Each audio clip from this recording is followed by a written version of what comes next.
Just waiting a few minutes for more people to join, and then we will be starting in a couple of minutes. Thank you very much.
Right.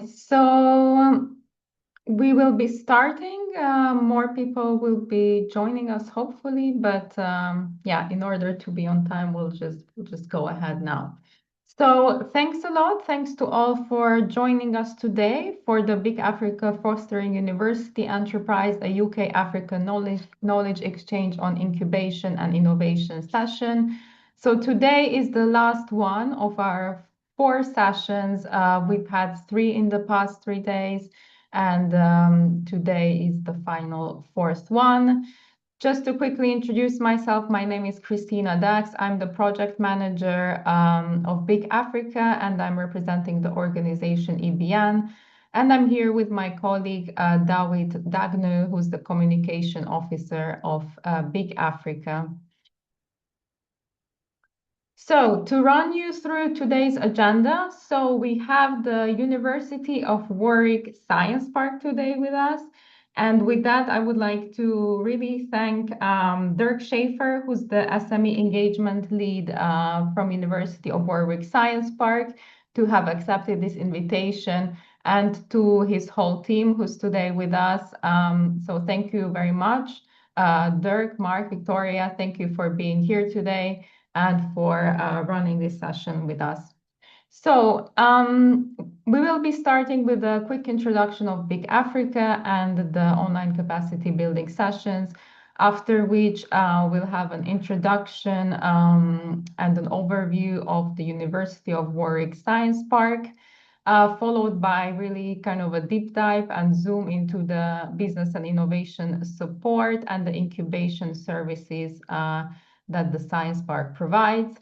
After about 1.5 hours, we will be having a short break, which will be followed then by a session on the business angel network that was developed by the park and that is engaged by the park. And then another session on developing the ecosystem for innovation to educate, inspire, and incubate. Finally, we will have about 15 minutes for group discussion and Q&A at the end, and then we will close after 2.5 hours. So just an important thing, please, during the session, type any questions that you have into the chat, and the speakers will be answering them at the end of their respective sessions. Whereas at the end, in the final 15 minutes, when we have the group discussion, you'll also have the chance to speak up. We will unmute you, and you will be able to engage directly and enable your video during this final session. Right. So a quick overview on BIC Africa for those of you who maybe were not here in the last 3 days and are not very familiar with the project yet. So it's part of a bigger EU program called Support to Entrepreneurship and MSME Creation. This consists of essentially 5 country projects, all of which aim to reinforce and consolidate business incubators in their respective countries, with the aim to have really a deep impact on job creation and sustainable livelihoods.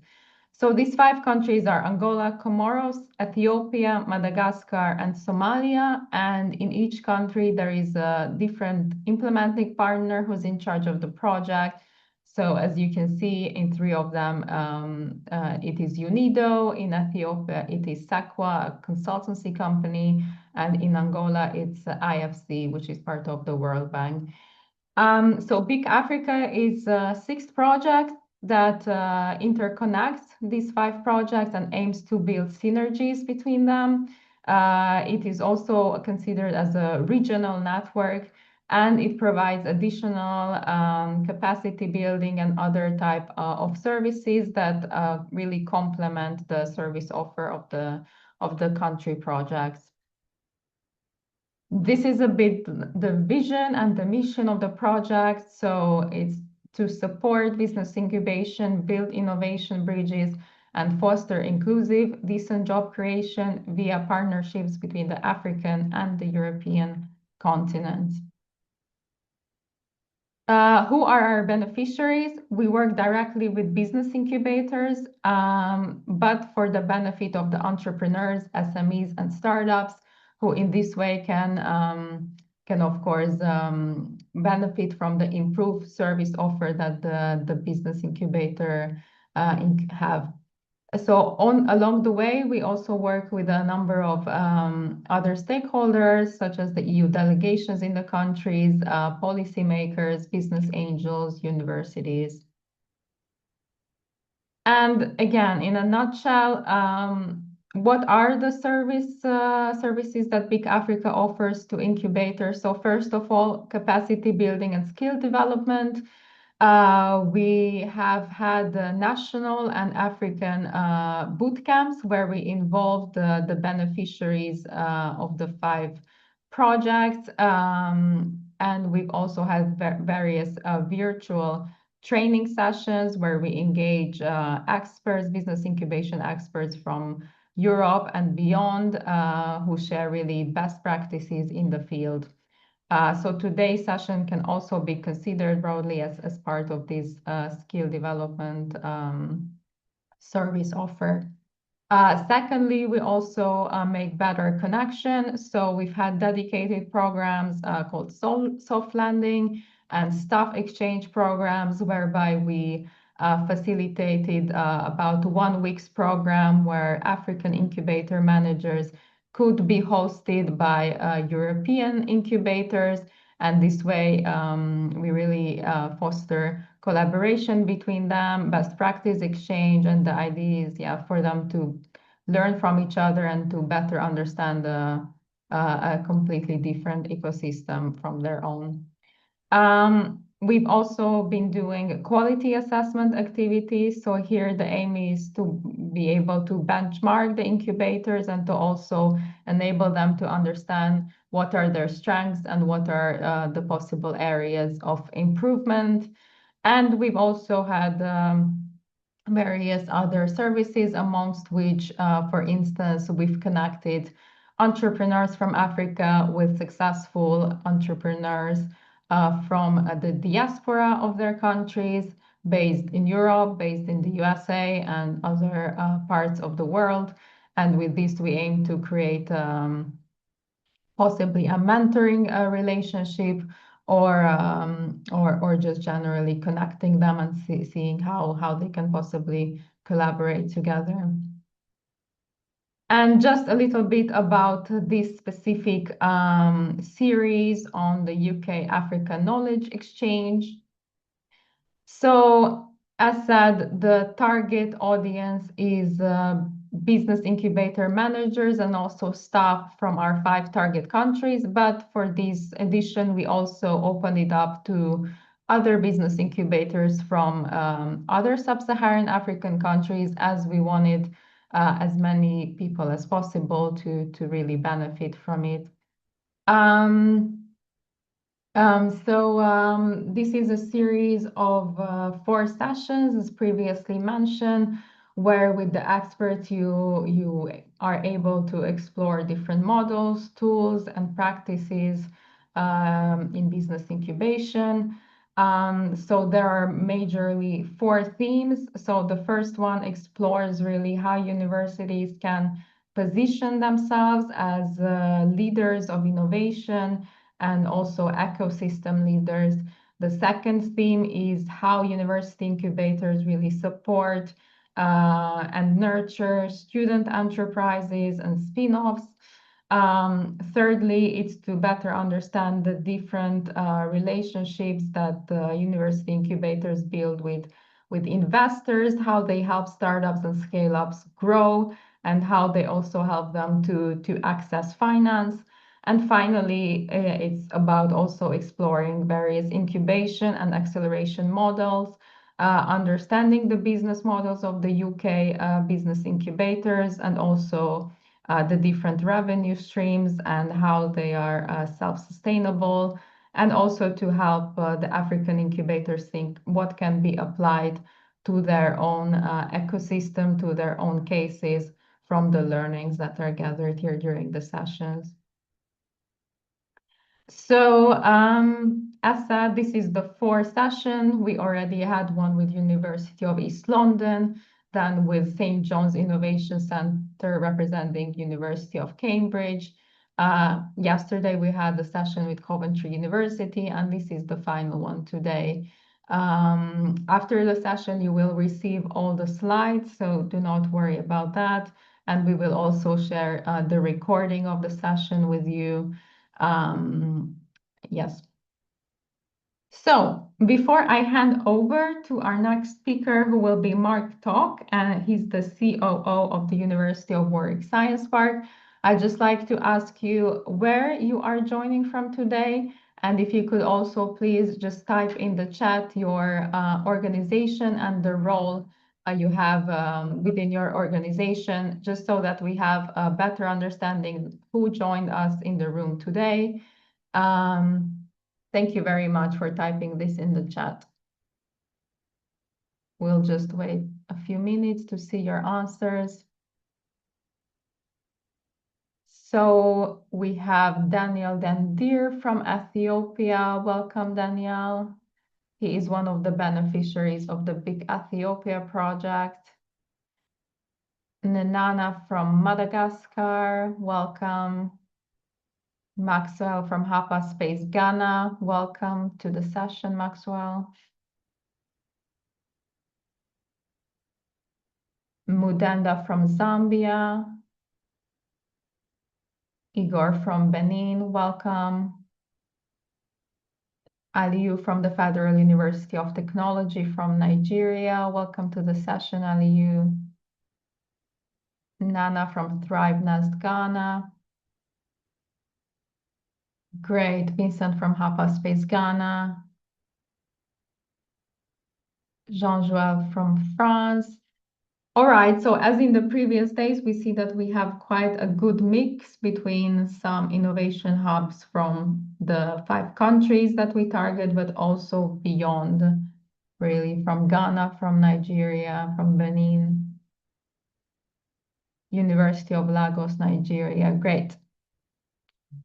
Great, great. Okay, as said, feel free to write your questions in the chat during the session. And with that, I'm happy to now hand over to Mark.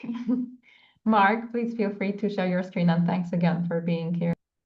Many thanks.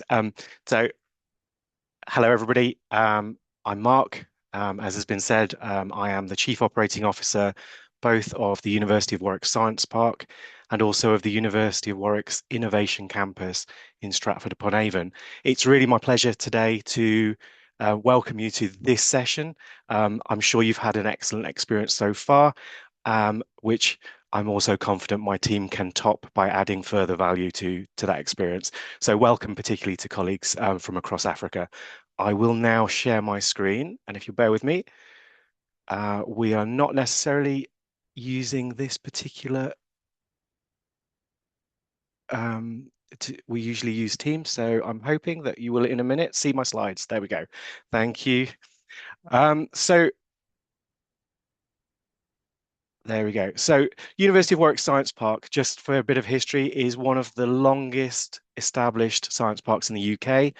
It's also owned by one of the youngest, if not the youngest, research intensive university in the UK, which is quite an interesting dynamic. We were originally conceived by two councils, a development agency, an entrepreneur, and the university. The university was the junior partner at the time. We were conceived as an engine for economic development. Until 14 years ago, the university decided to no longer be the junior partner and acquired the entire business. And so today we are a wholly owned subsidiary of the University of Warwick. And as you can see, we have a deceptively simple mission, and that is to create value from the co-location of innovation-led and tech-driven companies, entrepreneurs, startups, scale-ups, and to co-locate them with the significant research assets, capabilities, and talent of the University of Warwick.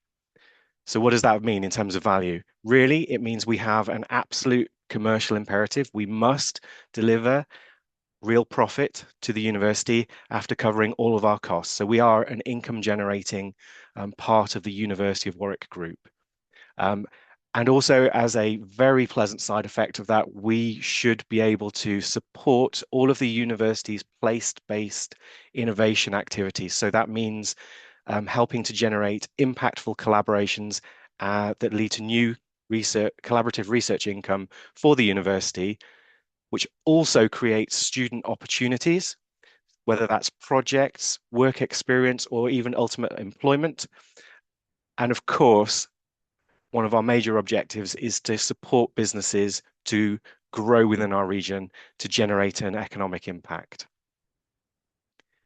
What does that really look like in real numbers? Well, in the last reported financial year, you can see here we generated a £1.7 million pure profit to the university. I would just say that in terms of what that means, that's a 30% return on our turnover. So a profit margin. So we do very well. You can see here that we're actually predicting to generate less cash for the university next year. That is because we also sometimes sell some of our assets, and we are very much, our business is underpinned by the amount of space we have, which I'm sure you're familiar with. We are proud, though, that our business support has also been profitable for 3 consecutive years, which is highly unusual in the UK context. And what that has meant is that for 3 years in a row, our business community has experienced a 10% year-on-year growth in numbers. And as colleagues will explain, these companies are everything from startups to multinationals. And so that's very important. As you would expect, our social media presence has grown with that, and we have been fortunate to be recognized for the consecutive 3 years as being in the top 5% of places to start and grow a technology company across Europe. And that was recognized by the Financial Times and Statista. So we're very proud of that, and I'm sure Dirk will refer to that again later. In terms of the business support impact, the last reported year, we supported 114 startup businesses as well as the community, and we helped them access funding. We're also very proud that we've persuaded our owner to allocate £1 million for apprenticeships to companies that are associated with our science park. So that helps our companies address skills gaps, which of course is very useful in terms of growth. If I reflect, though, in terms of the environment that we operate in, the UK is probably one of the most crowded, busy innovation environments, if not in Europe, then in the world. And what that does is it forces us to be innovative, but it also means that there are over 200 self-recognized science parks in the UK, and we are very much a small country. I think where we see our strengths and advantage in operating in that tough environment is that we operate on a number of different models, which I'm sure colleagues will articulate to you later. We deliberately invest in partnerships because we simply cannot do what we need to do alone. And we deliver excellent business support. We also have the advantage of being linked to a research-intensive university with all of the innovation strengths that are recognised in the UK context. Where we possibly have bigger challenges are that our growth is pretty much limited to two things: the amount of space that we have and can operate, and also the amount of, frankly, money and resources that we can use to develop our business. In the past, like many similar institutions, we have relied on public sector money to fund our business support. That pot in the current economic climate is decreasing, and the competition is increasing for less money. So that is a challenge. And I would argue, and I've presented this back to university colleagues previously, we would like our integration with the university, those connections of the businesses, to be of a much larger quantum and to be more consistent. We can always do better.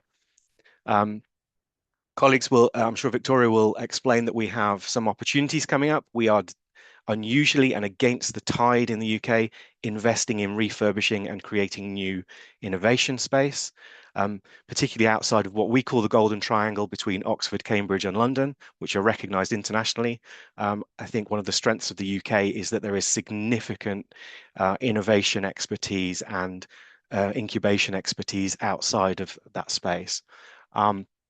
In terms of threats, though, as I said, a very competitive industry. Our competitors continue to evolve their innovation office, and that includes not just universities, but fully commercial private sector organizations. Our competitors, some of them already have access to pension funds, which helps them solve that problem of cash to drive their business.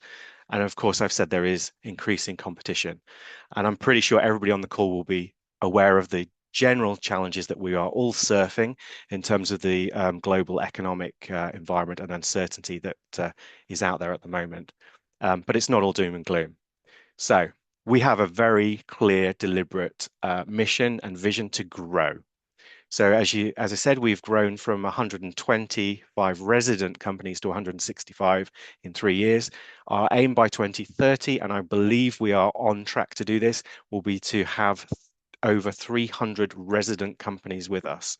That's people who have an actual property agreement with us, and we can see them almost every day. We also, though, want to break out of that property restriction and grow our associated non-resident members. I'm sure that colleagues will start to talk about that. So what this really means is we have an aim to create over 100,000 square feet of new innovation space in the next, I guess, 4 years. And you'll see later that we are on our way to achieving and delivering 20% of that by October this year. We have started to be able to address the non-resident question, and we have started to develop a network of touchdown spaces, which again, I'm sure colleagues will talk about.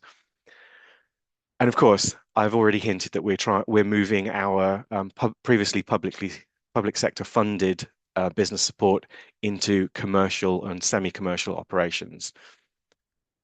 The last thing for me to say really here is that we recognize fully that we can't do any of this on our own, and so we deliberately invest and are investing in partnerships both within the group, which you would be surprised, I'm sure, but the university is a large organization with a turnover of 900 million. So we are quite small compared to it.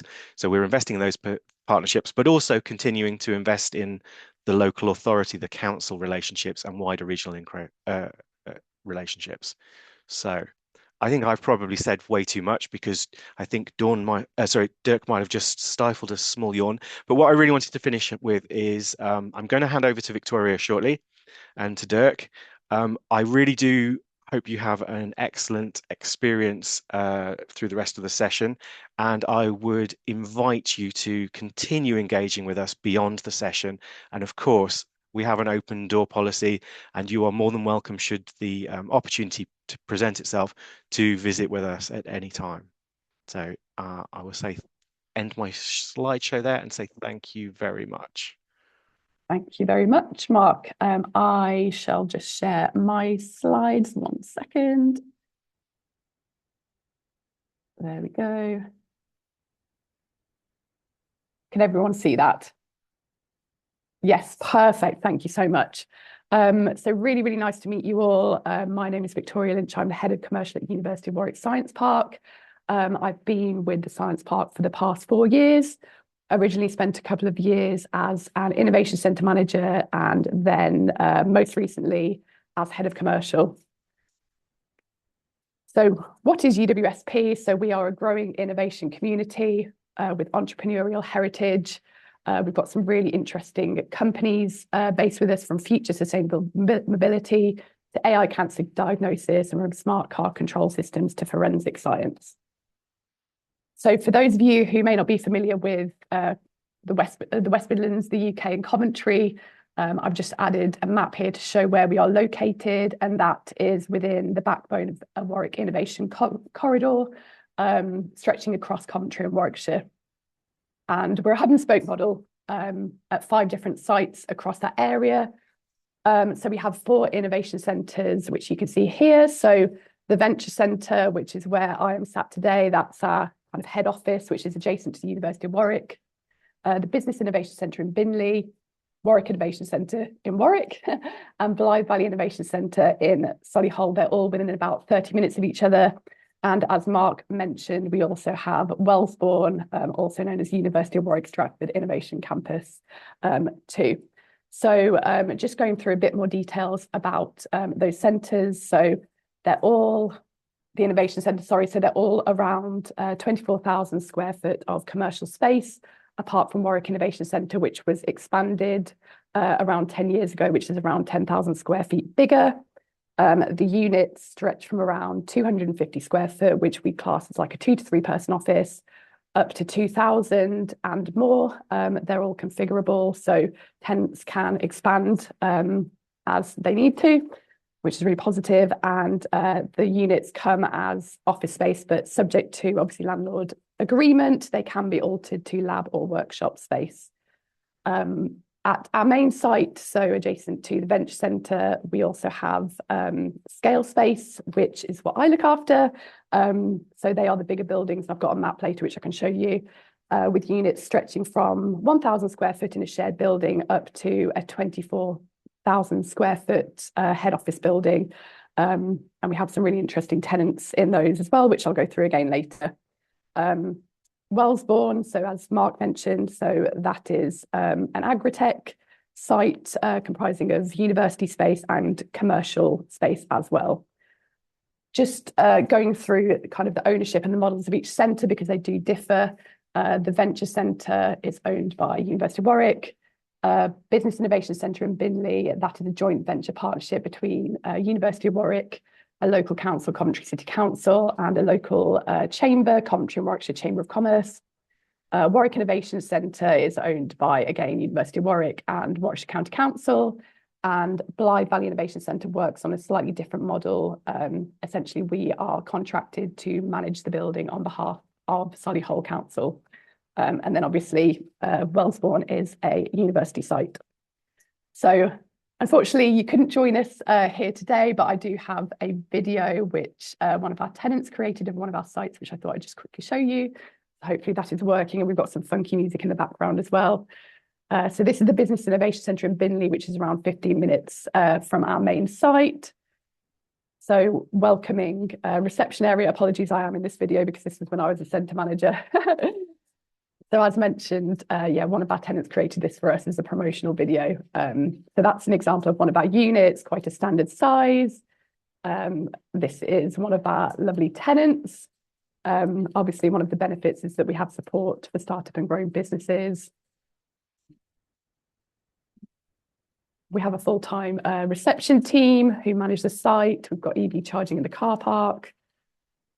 Some more lovely tenants in the building. And then we have meeting rooms which are configurable, and they can be rented by our tenants or by external parties as well, or we do hold events in there as well. Just some examples of events that we hold. So twice a year at each site, we do a networking event to get all the tenants together, and also select other visitors, for example, the university and the partners. Apologies, this is me.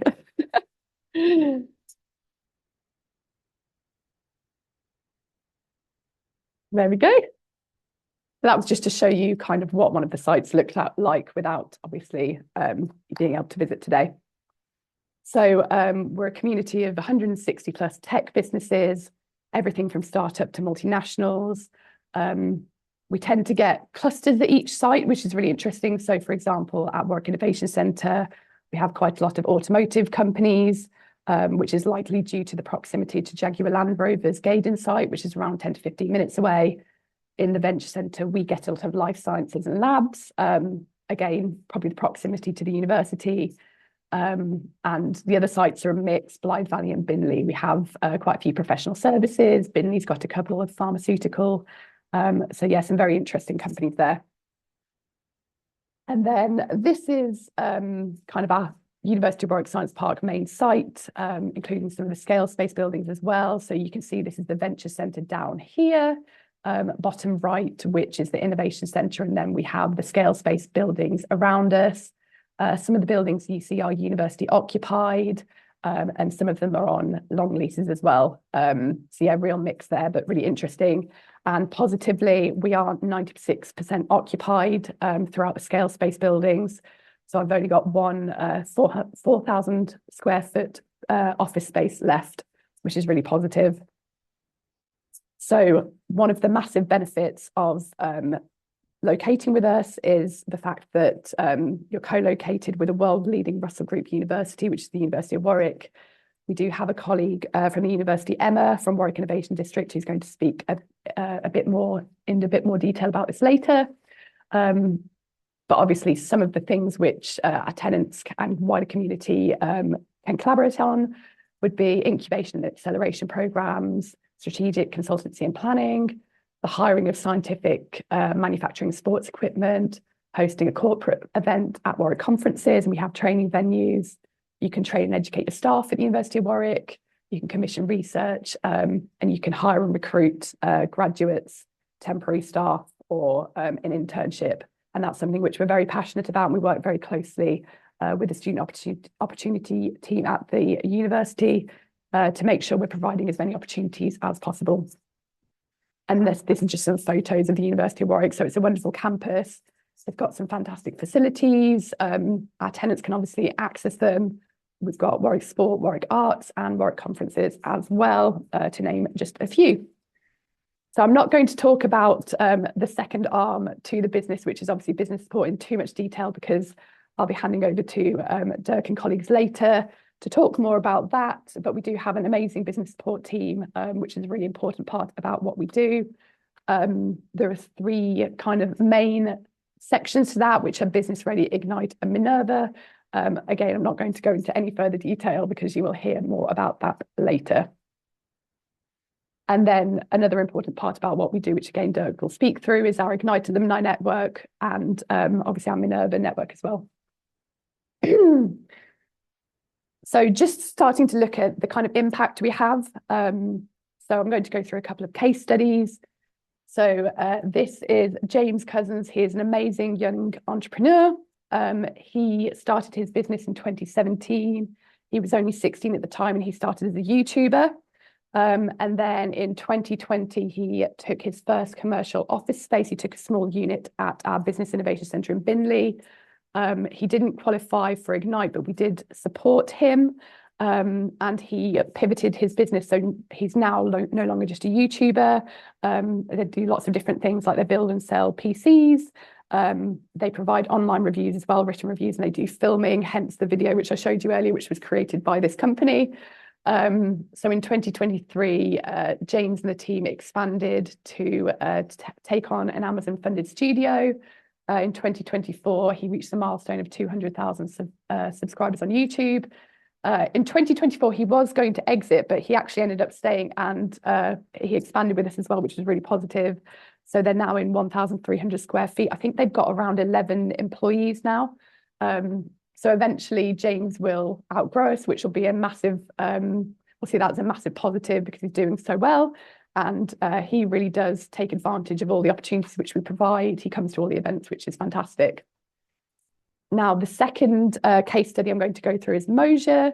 So they are a motion-based measuring technology, which allows users to measure distances, heights, levels, angles, areas, and volumes in a single measurement. They were founded in 2014 in our Ignite incubator. In 2018, they launched Moja One device, which was crowdfunded. In 2019, they were named the hottest startup at CES. Excuse me. And in 2023, they went global and they were named in the Financial Times 1000 Europe's fastest growing companies. And in 2024, they were Double Kings Award winners. So really, they came so far within those 10 years and they were supported by us as well. So we're really proud of that.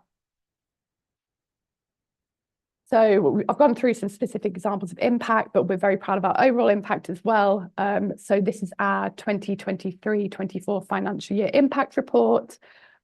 Because of how the financial years fall, we're just about to publish our next one as well for 2024-25. So some of these figures are slightly outdated now, but you're very welcome to go and have a look using the QR code at the full report.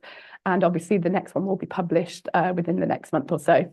So just going through some headline figures, business support engaged with 890 businesses and 325 of them received substantive support.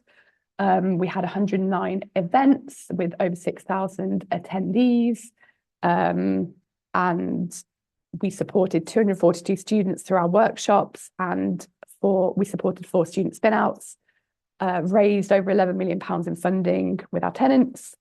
In terms of property, we had 8% tenant growth, and we also supported 128 startups. So we're really, really proud of the impact that we have. And something else which we're really proud of, so not only the impact that we have overall, but also the impact that we have directly to our tenants. So we run a tenant satisfaction survey each year, which was set up by a University of Warwick Business School student last year. So it's the second year we've run this. So we've improved year on year, but the results have always been very impressive. So we've got a 6 out of 7 overall customer satisfaction score. A net promoter score of 80, which were basically compared in that way to the likes of Starbucks, Allianz and T-Mobile. A 6 out of 7 customer effort score, which means it's easy doing business with us. And our tenants valued the most the quality of the facilities, the support team services and the cleanliness of the buildings. And we're particularly proud of that because we're only a team of 35 and not everyone is full-time. So we're a relatively small team delivering big impact. So looking now specifically at our financial and non-financial impacts. So in terms of financial impacts, we paid back the purchase costs within 18 months, and we provided a 420% return on investment in 10 years for the science park. As Mark's been through, obviously our 5-year plan and 10-year plan to increase the return to University of Warwick, depending on what buildings we have. And our tenants also invest into our buildings, so that they've invested £5 million at least since 2023. As mentioned, we're very, very passionate about student opportunities, and we support projects, summer internship, employment opportunities, and obviously through our workshops as well. And that's something we promote to our tenants.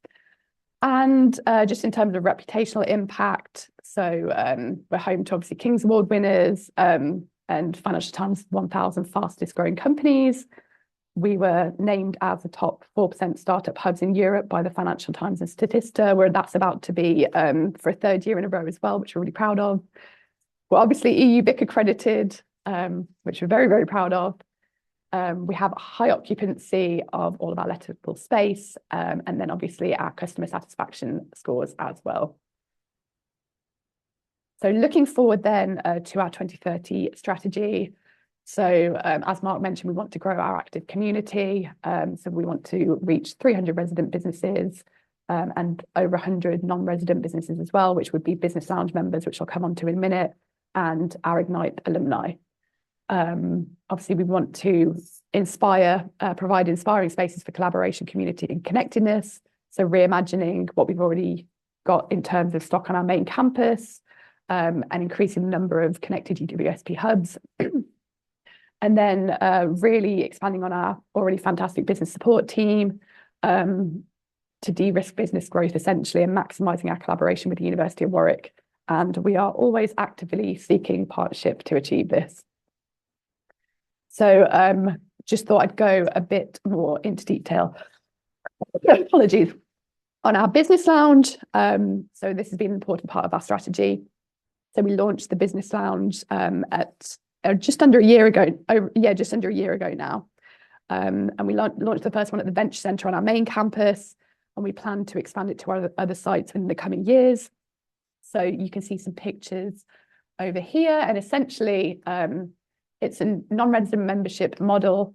You get access to the business lounge within our office hours. It's a relaxed collaboration and meeting space at one of our sites at the minute. Like I said, we're looking to expand. You have access to our on-site business support team and obviously connections to University of Warwick, access to our reception, discounted rates on meeting rooms. They're welcome to attend our community events and socials, which we hold regularly. And they're invited to, they have introductions to our Ignite sponsors as well and a registered address. And that's all for a fixed monthly fee of £150 a month. So we also have room to physically grow and expand on existing plots on our main site, which we will look to do as well. So we have up to 100,000 square foot, which could be new build or refurbishment projects. And this is something we're doing this year. So this has just started. So we are redeveloping an existing building called Vanguard, which is on our Scale Space Spice site on our main site. You can see a photo of it as it exists on the bottom right, very much in need of refurbishing. It's one of our older buildings, and we will be redeveloping it to category 2 wet labs and office space with community areas, and we'll be improving the EPC rating on that as well. So this is what it looks like. And then if I just go on to the next slide, excuse me, this is what it will look like, hopefully by autumn 2026. So we're very excited for that. We don't obviously have purpose-built labs at the minute. So yeah, really excited for this one. And we should bring a lot more interesting businesses to University of Warwick Science Park. So that is a whistle-stop general overview of University of Warwick Science Park. As Mark mentioned, you're always very welcome to visit if you are local, if you're visiting, but please do keep in contact as well. So I guess I should hand over for any questions now. I shall stop sharing. Thank you so much. Thank you, Victoria. That's okay. For the moment, there are no questions in the chat, but that's no problem. Questions, yeah, please type it now so that Victoria can answer. And if not, then we can also address them at the final open discussion. Right, it's me next. There we go. Hand over to Dirk. Hello, everybody. My name is Dirk Schaefer, SME Engagement Lead at the University of Warwick Science Park, and I'm just in the process of sharing my slides. Bear with me a second. Can you see the slides? Yes, not full screen yet, but we can see the slides. There's a slight delay. Am I in presentation mode? Yeah, perfect. Amazing. Thank you very much. So welcome everybody, and really delighted to be here, to be talking to you today. And as Victoria said, you know, this is just the beginning of relationship building, and we're very much open to having ongoing conversation with you. So I'm doing a little bit of a deep dive now into the nuts and bolts of our business support activity at the Science Park. So quick introduction, Dirk Schaefer, SME Engagement Lead at University of Warwick Science Park. I'm wearing many hats as an SME Engagement Lead. Amongst others, I'm a Senior Business Growth Advisor at our Business Ready program, which I'm talking you through now. I also run the Startup Incubator and all related activities to that. And in my spare time, I run the technical marketing agency of the Science Park called TechMark, which helps companies address market development tasks, finding out routes into market and quantifying markets and so on. And, you know, that kind of skill from this marketing agency goes then into the delivery of the business support team. And I also run the Science Park marketing. And because I've got so many roles, I've got the most slots here today. So really looking forward to giving you a bit of an insight into my world. So, Business Ready is the flagship business support program of the Science Park, which we have almost run for 10 years now.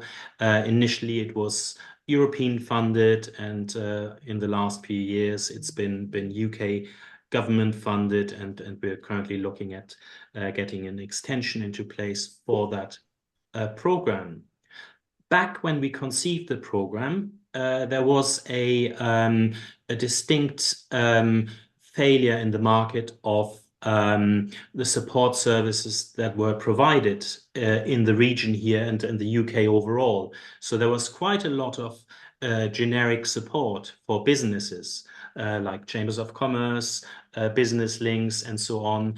But it was not tailored for tech-based businesses with high growth potential.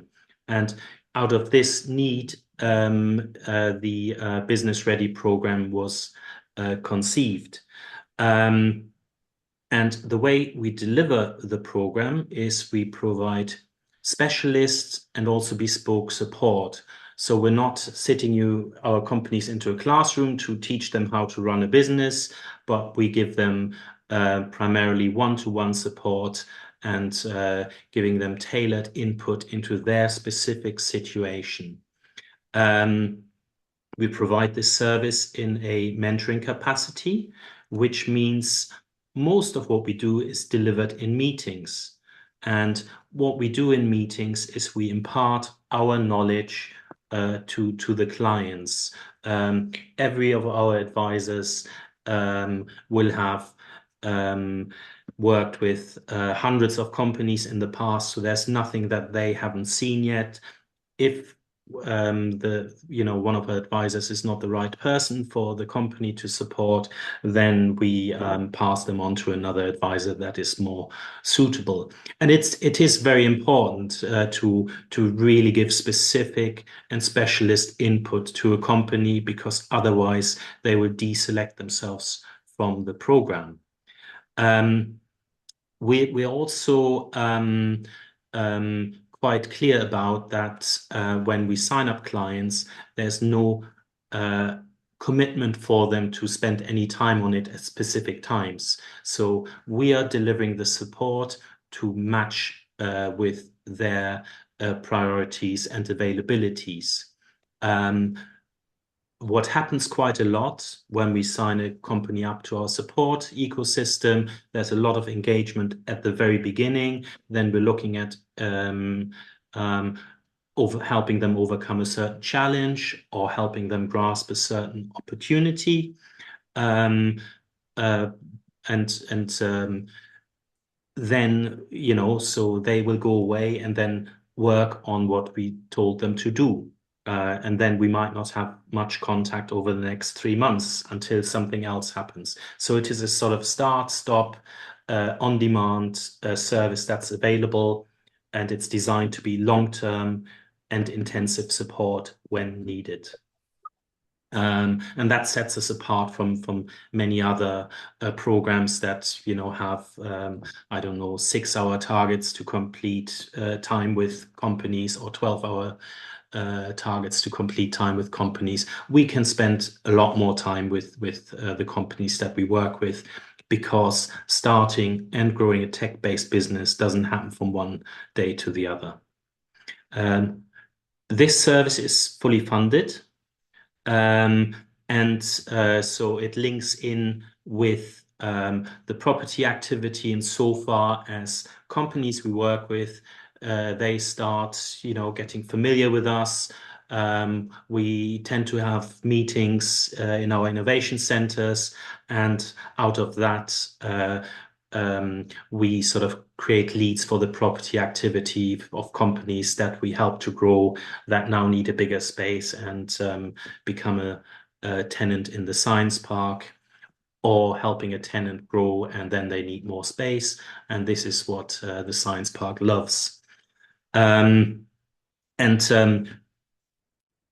Providing support, long-standing support. We have really good rapport and relationships with the companies, and in such a way we develop loyal loyal customers that potentially also use other support services of the science park, or where we have the opportunity to upsell or get them into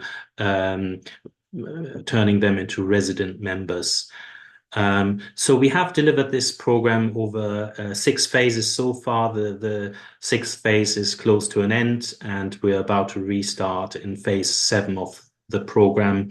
And it is not very typical that business support programs like this run for such a long time. So this speaks for the success of that activity. Just showing you some of the metrics of the program. So it's a quite high output program that we're delivering on Business Ready. We had between September 23 and March 25, over an 18-month period, we had 463 engagements with companies, out of which 349 were eligible. And then we have supported those companies in different intensity grades.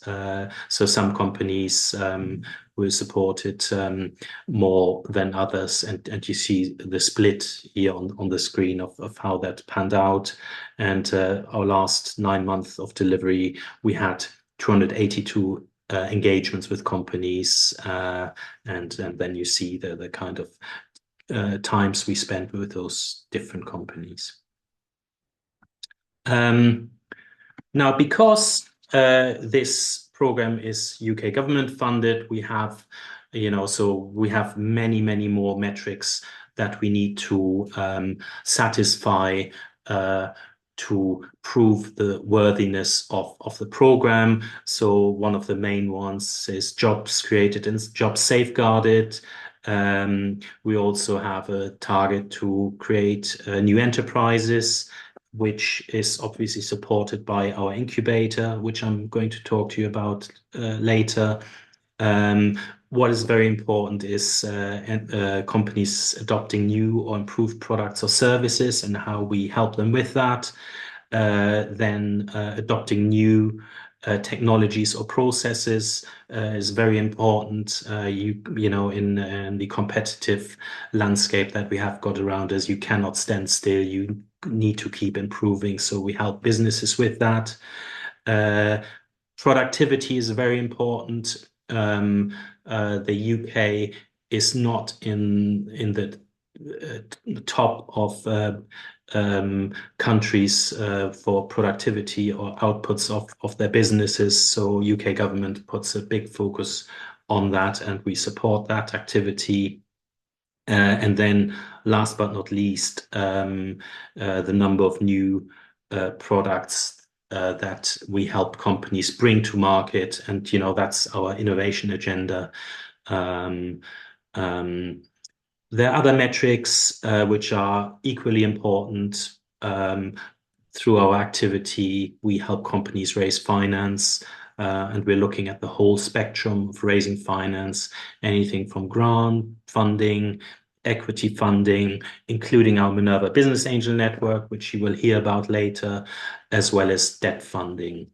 Referrals are quite important as well, because it is all about the customer journey. It's not about us holding on to clients. It's about the customer getting what they want. If we can't get it, if they need some specific input outside of that, they can't get outside of our direct ecosystem, then we refer them on, and then they work with other parties and then still stay engaged with us. So this is sort of the internal ecosystem of our Business Ready program. We deliver this with an internal team of business advisors and external growth specialists. So we've got 5 advisors. I'm one of those. My background is technical marketing, and then we've got other people with other backgrounds. And around the ecosystem, what I already mentioned before, access to finance is very important. Then access to knowledge and skills is very important as well. The knowledge piece means we inspire knowledge exchange between university and the business world. And the skills side of things is how can we get certain skills into a business, especially with a startup. Your average startup doesn't have the right skills in place to bring that startup forward and to grow and scale it. And there are many different inputs we can help companies with to gain those skills, including knowledge workshops or introductions to potential co-founders, or introductions to people that might add value to the company. So our support is designed around 4 pillars of input. I mentioned already before, access to finance is a very important one.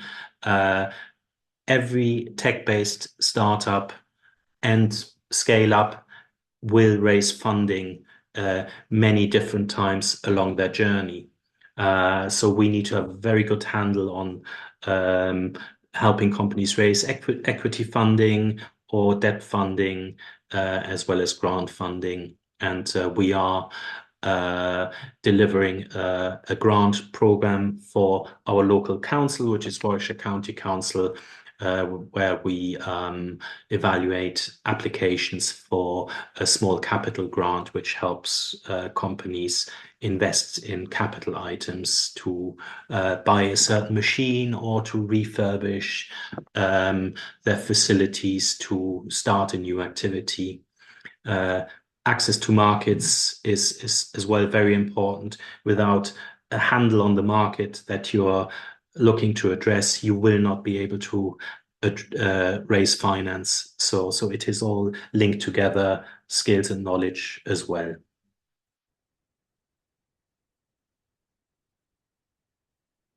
Just talking you through our one-to-one delivery. We have, as I mentioned before, we've got internal business growth advisors. Every one of those advisors will have a certain skill, and that's usually complementary within the team. And it always starts with the internal growth advisor, where we go and see a client, we triage the business, and then we develop a support plan where we identified certain pain points or gaps, and then we develop an action plan of support that we then deliver alongside with the business. It is very important to not just do it for the client, so that is not sustainable, but it's about imparting knowledge to businesses that we work with, and then bring in appropriate resources to help them bring things forward. So the planning aspect is very important there. Then we might continue the support with that client, or if there's a certain skill required that we do not have in the team, then we go to our 35-strong external pool of growth specialists that we have procured, and we then introduce people to the business to deliver a certain output for the business alongside the support that we're giving. So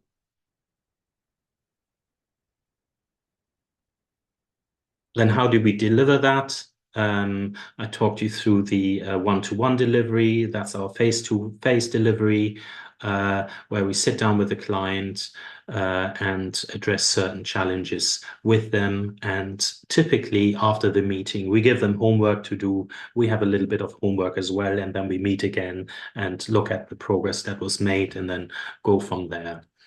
We also deliver what we call one-to-few interventions, which can be to run workshops within a business, where we work with the whole team to address a certain challenge, whether that's an alignment of senior leadership, where there is a potentially not the right alignment on certain topics.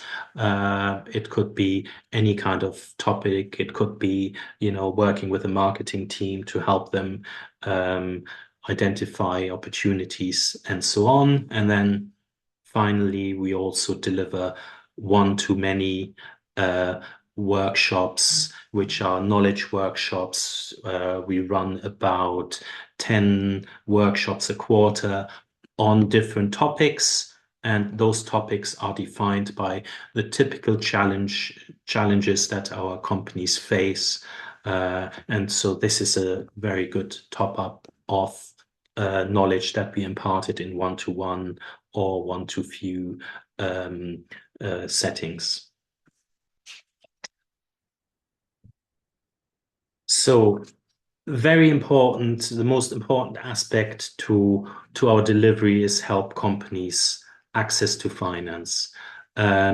So on the grant side of things, there are local grants, there are national grants, there are international grants, and businesses that we work with typically do not know how to go about completing a grant application or getting the information in that is required for the particular grant. As I mentioned before, we are running a grant for Warwickshire County Councillors at the moment, who we're partnering with on delivering Business Ready, which is a very fruitful relationship for us and for them. So we have a very good handle on other grants as well. For example, in the UK, you have Innovate UK, which is the UK's innovation agency, which has specific grant calls out there to help address a certain challenge that exists and to develop certain technology. And then we help companies complete the grant applications. But before that, it's about developing consortia of companies to apply together for a grant, which makes a grant application a lot more likely to succeed. Then on the top right, we have obviously our own Minerva Business Angel Network, which you will hear about later, and we have very good relationships with other angel networks and venture capitalists in the region, and they come to our events and talk about how to raise funding similarly to Minerva Business Angels. So it is all woven together, and it's not sort of a siloed approach. Okay, we're delivering business support, but we reach out to the whole ecosystem that's around us to add value to the customer journey. So Minerva Business Angels would obviously be the first call for companies that we're supporting if they're looking for equity investment. And only if the company is not suitable for Minerva, we will go to other sources out there. We are also strong in helping companies access debt funding, and that is for companies that haven't got the match funding to support a grant application. Grants for developments you get in the UK typically come part funded. So, for example, the local Warwickshire grant funds 40% of the costs of a certain development. So that means the companies need to find 60% themselves to fund this project. Not every company can do that. So then that's where concepts or debt funding comes in place, or equity investment. So Concepts Fund is the Science Park's own debt fund, which we have launched over 20 years ago. It's an evergreen debt fund, which means it gets invested, then gets paid back, and then reinvested. And we're about to launch the next tranche of funding in the next few weeks or months. There are other debt funds, local debt funds, like a duplex fund, which is a loan to a business and the interest rate gets covered by a grant, which is a very attractive financial vehicle here in the region. Then the other strand to our access to finance activity is the financial planning. Without proper financial plans, you will not be able to raise any debt funding, grant funding, or equity funds. Just wanted to talk to you about our concepts fund in a little bit more detail. So this loan fund is for early stage companies, but also student enterprises, and particularly or exclusively for companies that are in our ecosystem, whether they are a resident or non-resident member. So in order to be able to access this loan fund, companies need to be a tenant or they need to become a tenant. Again, so this underpins why this business support activity is so important to get a certain profile of company into the science park. It is not a huge fund. It's just under £200,000, and we're going to release those in deal sizes of £25,000 to £50,000, maybe a little bit smaller for student-led enterprises, probably around the 10,000 mark. And it's designed for early stage businesses, and any early stage business will be under cash flow pressure. Either they are about to launch into the market, or they have launched into the market but not have broken even yet. So it is about moving early stage businesses, tech-based businesses on to the next level. The way we're running it is protects the long-term value of the fund as well, so we can sort of reinvest it over and over again.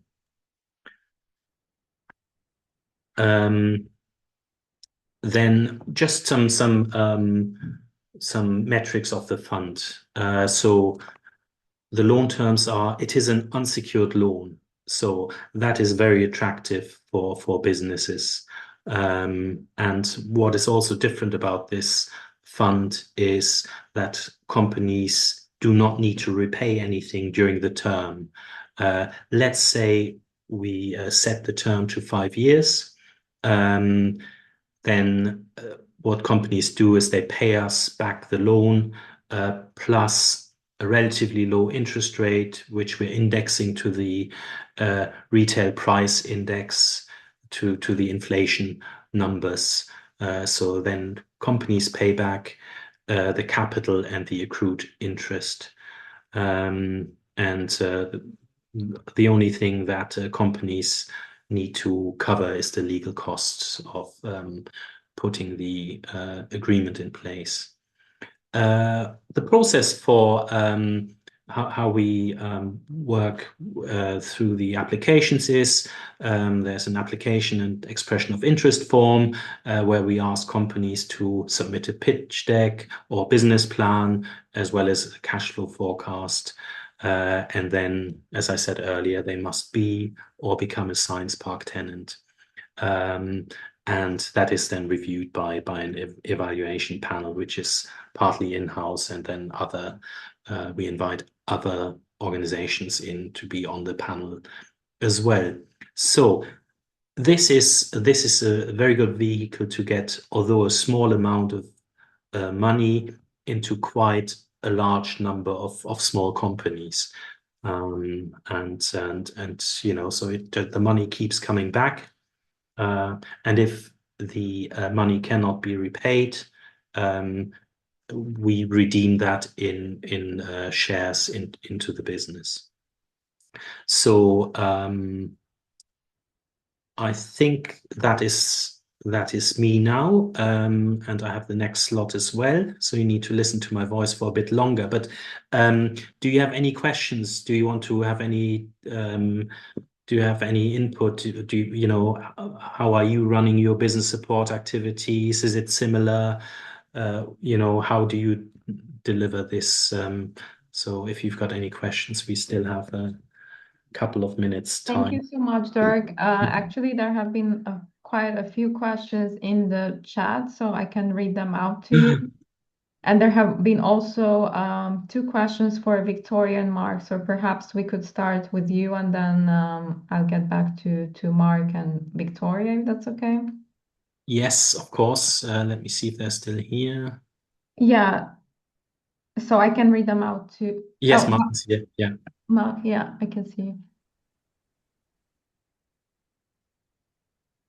Okay, otherwise we can also start with Mark. So for Mark, the question was that you mentioned reliance on public, that the reliance on public funding is decreasing. So the question was, are there any self-sustaining revenue models that you are also exploring? Thank you. Really good question. And yes, we are. In fact, we're already writing them into bids. So we're sloping our way into a semi-commercial model now with the support of our public sector funders. They like that because it allows us to demonstrate value created for the businesses on a fully funded in a fully funded mode. So that's almost a try before you buy, but you don't have to pay. And then we know that the value that's created by our business support is very much valued by the businesses, but it allows them then to, at a later stage when we can have even more impact, to purchase that on a commercial model. We have also looked at a model. We're looking at a model that's halfway between the two of those, so that companies can have discounted commercial access. So the idea is to make a very easy slope from free to fully commercial paid. The team, as I think Dirk has said, has been delivering this service for quite some time and is very well regarded. And in fact, they've been so efficient that last time we applied for public funding, we were asked to make ourselves look less efficient because we were embarrassing other competitive bids. So we know we're good. We just need to take that leap of faith, which into the commercial. The benefit for us, though, is that the publicly funded route usually means that we're geographically constrained, so we can only focus the support within a given area or region.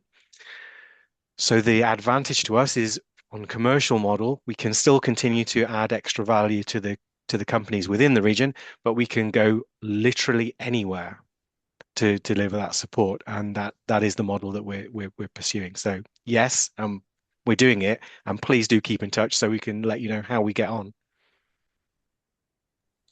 Thank you. Thanks so much, Mark. And there is also a question for Victoria about understanding more about the Ignite Business Lounge. I believe that this will be also addressed by Dirk.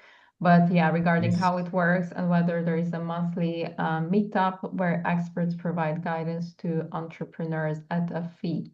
Absolutely, yes. And I'll talk you through that in a bit. Yeah, okay, great. Thank you.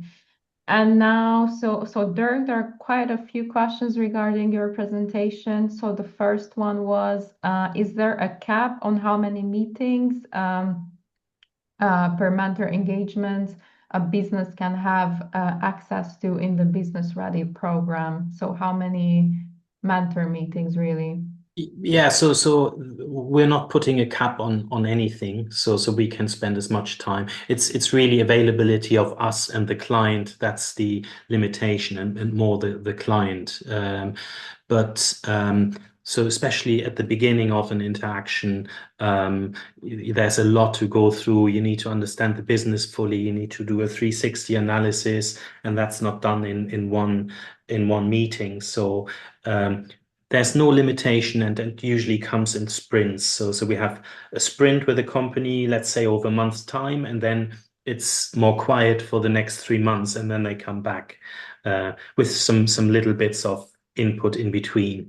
So there's no limitation, but it's very difficult to, spend a very substantial amount of time in a mentoring capacity, and so we're deliberately delivering it in a mentoring capacity, which is mainly meeting led, and there's no cap at all. Okay, thank you. Thanks. That's very clear. And then there was a question about what kind of funding was raised to deliver business ready program. Curious about the sustainability of the start-stop model. So I believe that it was Yes. funded by the UK government. Yeah. Yeah, so we've been very lucky to have been able to run this for the last 10 years. It is not 100% certain that we will continue to run. Let's say signatures have not been made, but we're discussing conversations. There's at the moment a change of direction in UK government in this space. And we've gone through that many times before. It's like history repeats itself. So we are currently negotiating an extension, a short-term extension for the time while the government develops the new system, which is not in place yet. So that would cover us for the next six months after March, and then so it is not certain at all, and so that's why so we are in the process of diversifying income, because there's a possibility we might not run it beyond this year, although we are it looks like it there are good chances we'll continue to run it. So it is and that's why also what Mark and Victoria mentioned is,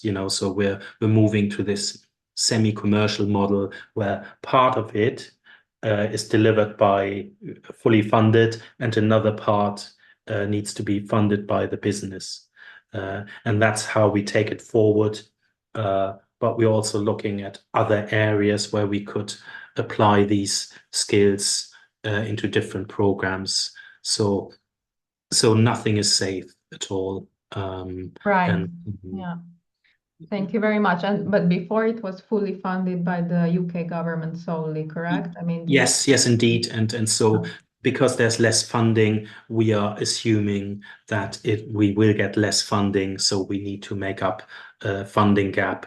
And that's partly through commercial delivery. And we're looking at what that might look like at the very moment. And we have some really good ideas on that.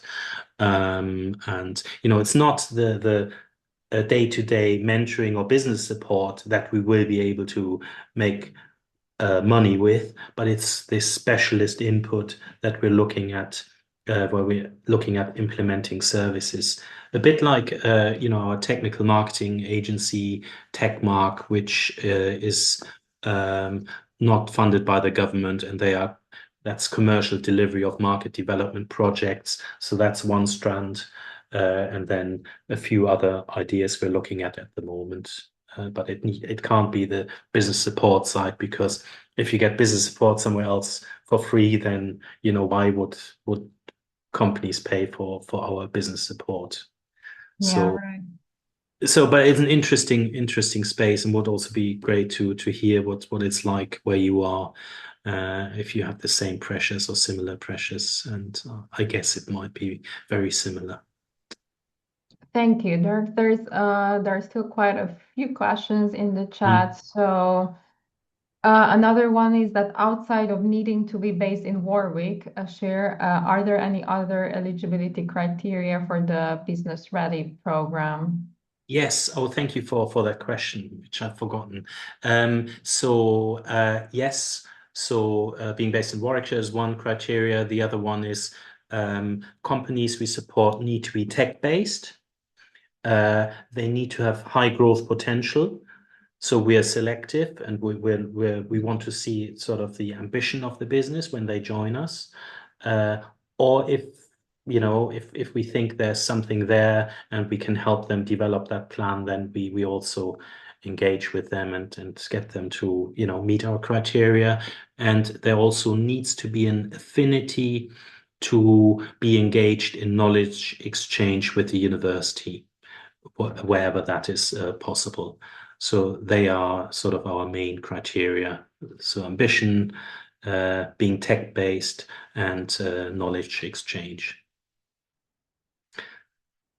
Maybe we should cover the questions in the big Q&A at the end. I'm mindful of time. Yeah, I think Probably we're 15 minutes behind. I can shorten my bit on the business incubation side. okay.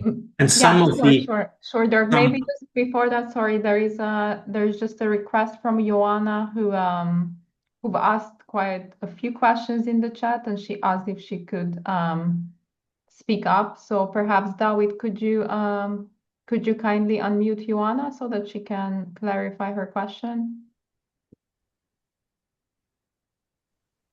Thank you so much. Very, very insightful, Dirk. Thank you for sharing. So I run a creative innovation hub in Lagos, Nigeria. And we have run a number of different type of incubation models. And I was just curious with the, I guess, start and stop model. I guess in our own context, our resources are finite and are for a set period of time.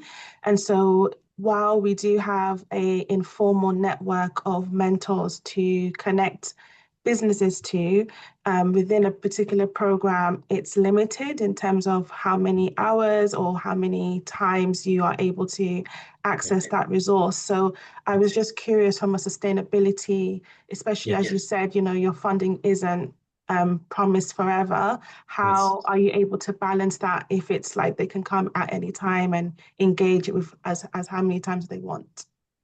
No, absolutely. And so my next slide is on our business incubation activity, which is entirely unfunded. We run it because we want to. And so I think the answers will come out of those slides, how we do that with very little resources. And, so there's a payback for the science park by us working with startups that then take occupancy or non-resident membership in the science park. And then typically, so the companies we work with on the incubator are the companies that have the most growth of all of our tenants. And so there's a very quick payback for the science park. So it's sort of the vision of the science park. We need to support startups. We need to turn them into scale-ups, and in that way, we grow our own tenants in the science park. So there's sort of, so this activity washes its face. It doesn't actually need a lot of people. So I run the incubator and all the other activities with 20% of my time. And, some of the support. So I give initial support, and then hopefully we can sign them up to business ready to go to get additional support.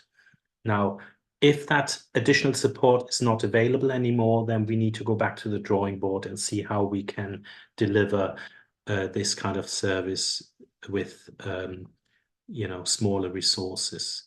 So so we have run this incubator since 2007.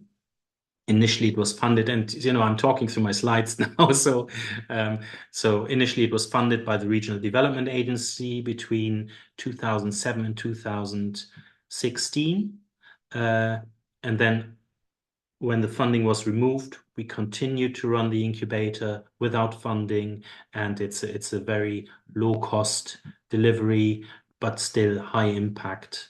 So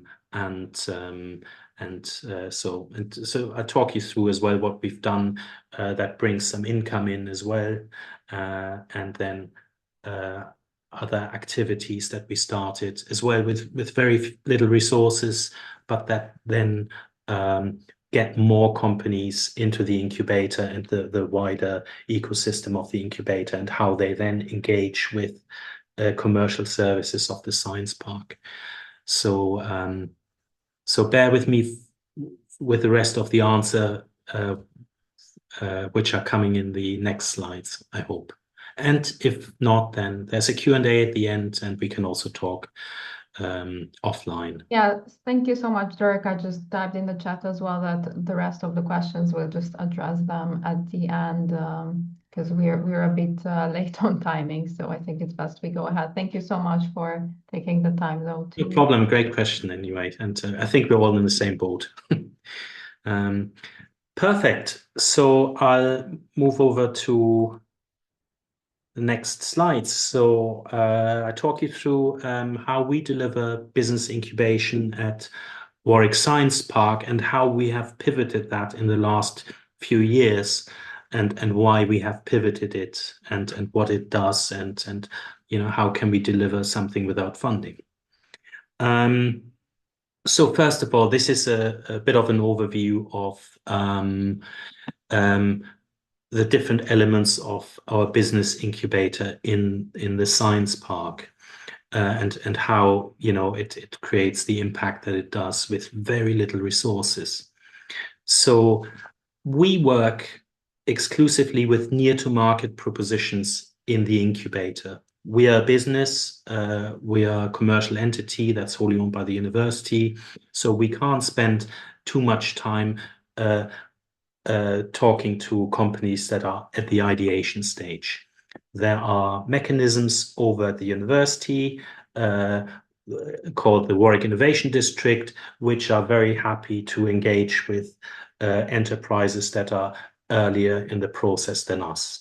And you will hear about that after my slot. Then we work with tech-based businesses, which I mentioned, then high growth potential, and an affinity to engage in knowledge exchange with the university.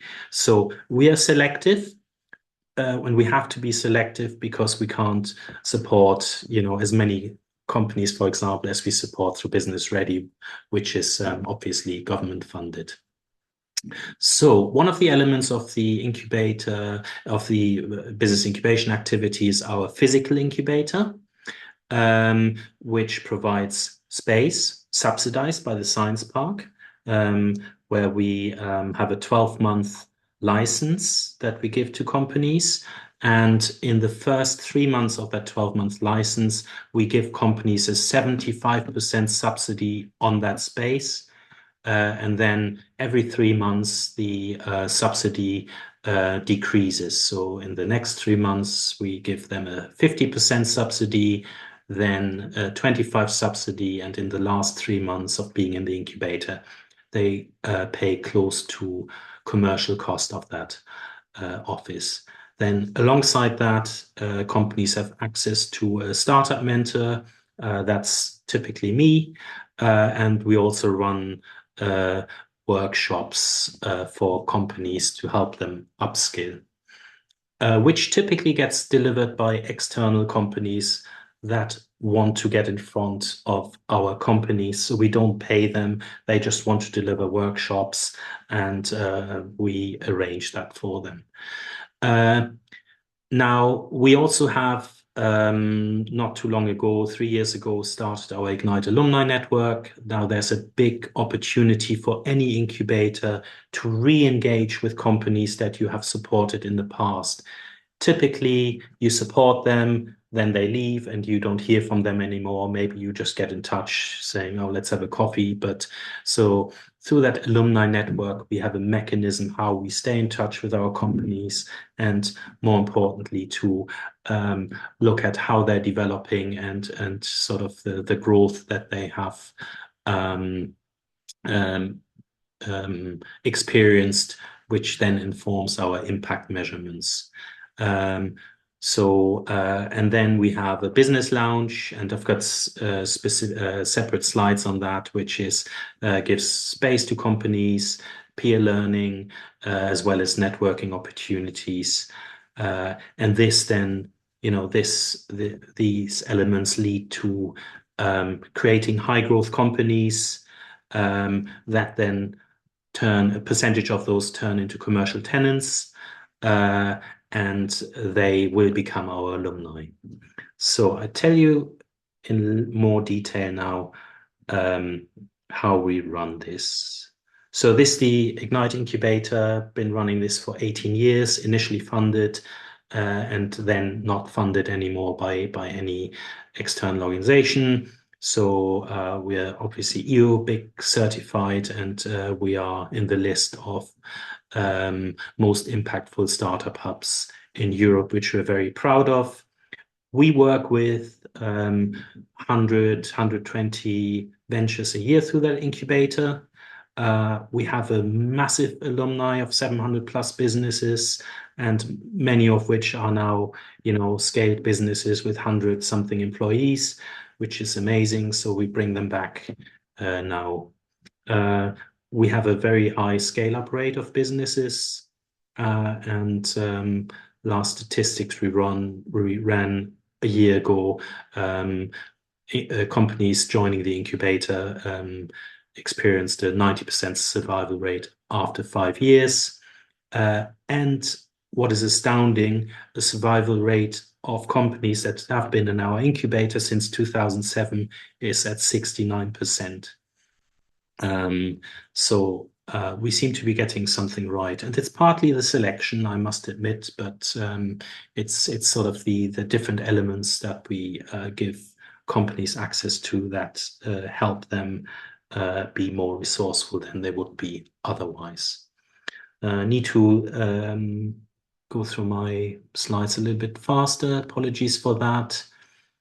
So we run this incubator in 3 locations.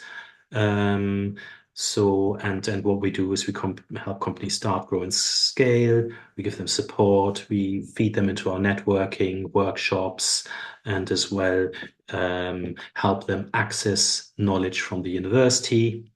And we work primarily with local startups.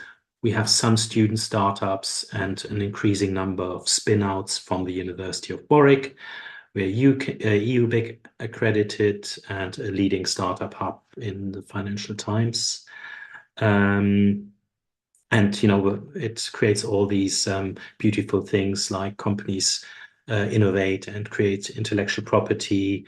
It supports the knowledge exchange, delivers future scale-ups tenants, creates jobs and wealth locally.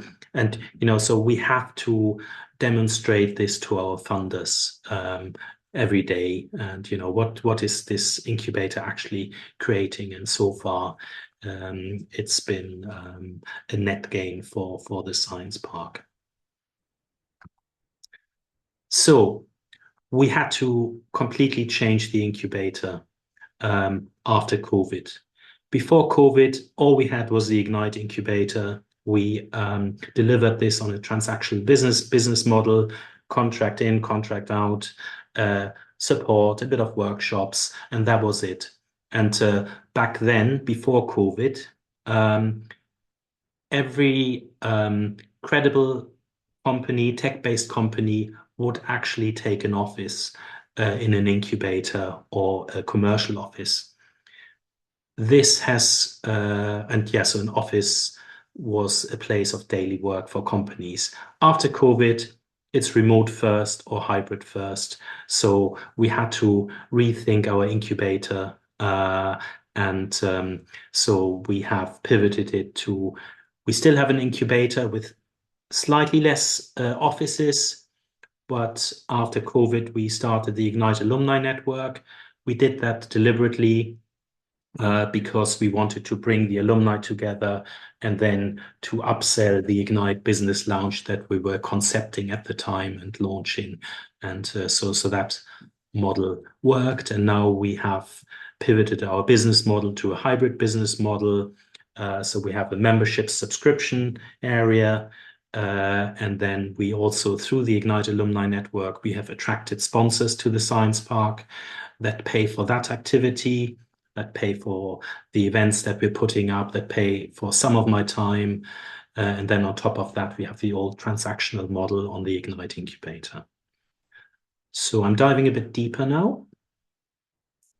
What's our alumni network?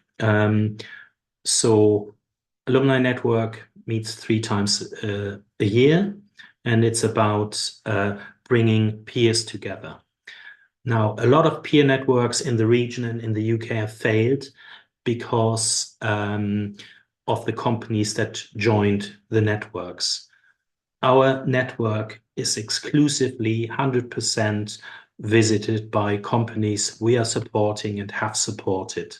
And what we do is we bring companies, founders with different skill sets together. And we, at the moment, we're only running it 3 times a year. And so for more established entrepreneurs to help the less established entrepreneurs with certain skills inputs. So this is a very nice, this helps me deliver my job. I can't really deliver my job, so I need to get other people to do my job. So that relationship works really well. At those Ignite Alumni Network meetings, we have bespoke info sessions that's informed by sort of the challenges that our companies are facing.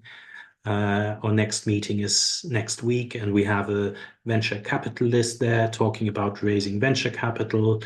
And then we have a new sponsor involved, which is a patent attorney that is quite happy to give companies input into their intellectual property registrations or patent applications. So, and the sort of the heart of the meeting is 3 companies standing up, talking the group through the journeys they have been on, what went well, and most importantly, what went wrong along the way. You know, have they raised funding, or have they failed to raise funding, and then how have they overcome this? So this is this is sort of the heart piece of that meeting, where people learn from journeys of others, and that sparks conversation, sparks input, and so there's quite a bit of group network involved as well, where people, founders, get to know one another, and then exchanging their war stories and obstacles they had to overcome.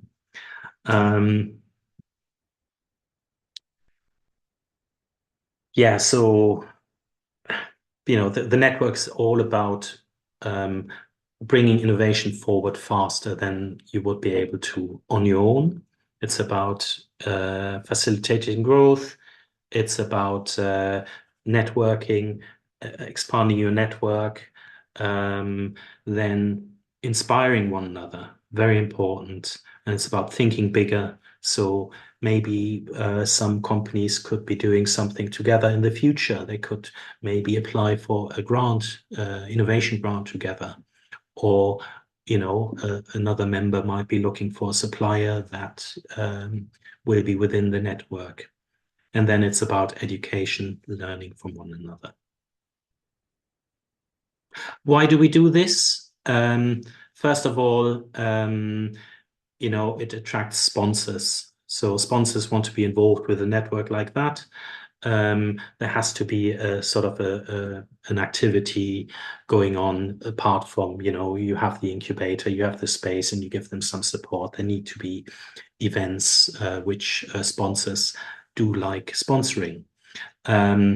So Alumni Network helps us upsell other services, and like office space, other support schemes, or our newly launched business lounge. And what we also see is that a lot of exited entrepreneurs want to become investors, and what better place to go to than Minerva to sort of reinvest their earnings through a network like this and invest into other alumni in the future. The alumni network helps us with impact measurements. We are constantly increasing our metrics and re-engaging with companies that we're not formally supporting, helps us top up, the impact we have. And that includes delivering additional support outputs. And we're also very PR heavy on this activity. So we're shouting out about meetings and the great stories that were told, and that helps us with the recognition of the brand of the Science Park, as well as our Ignite incubator. So we have quite a few companies approach us that want to join the incubator because of the alumni network. So now the business lounge. This is our latest addition to the incubator. We launched it in April last year. That's what it looks like. So we have invested money into converting our old incubator offices. So it was a very dark space. We crammed 6 offices into that space. So we have opened it up. On the far end, you see our incubator. So we have 3 incubation offices. And adjacent to that is the lounge, which companies can access during weekdays and during working hours. There's a £150 membership fee per month, and on top of, and so this is not meant to be a co-working space, and we have deliberately not called it a co-working space because co-working spaces do not work commercially, but we have sort of designed it a bit like a lounge, a bit more inviting, a bit like a living room kind of style, where people, the founders, come to work every now and then. But most importantly, they network with their peers in that lounge. And we will not let anybody in there that is not a tech-based business, not even if they're paying us double membership rates, because, you know, that would sort of destroy the magic about the space if you have accountants and recruitment agencies in there and bombarding you with their adverts all the time. So yeah, what does this business lounge do? So we have developed the first lounge here in our headquarters, the Venture Center, and later this year we will open up a new business lounge at our other center in Warwick, at Warwick Innovation Centers. And it's all about growing our non-resident memberships and then connecting the members with the innovation community, whether that's services that we provide like TechMark or Minerva or Business Ready, but also introducing new companies to the wider ecosystem, including the university's Warwick Innovation District. Through being part of the lounge, you get access to world-leading research, you get access to dedicated business support. It's co-located with our startup incubator. You get facilitated access to Minerva Business Angels. And as I said earlier, it brings together tech-based businesses at all stages of growth. So now there's a big distinction here. So it's not just for startups, it's likewise for scale-ups and as well large international businesses. So we want to create this melting pot of entrepreneurs that come from different backgrounds. And it's all about design to foster collaboration. And then one of the questions was, you know, do we have monthly meetings? We don't have monthly meetings yet because we need to we need to have more members in there before we can bring in, for example, our sponsors that can provide additional support. But it's the plan to bring in more frequent meetings into that space. But at the moment, the Ignite alumni network is the vehicle where everybody from the lounge gets together and collaborates. And a space like that, you know, wouldn't work otherwise. So you can have a beautiful space. If you don't have matching activity going on, it will fizzle out and nobody will be interested in.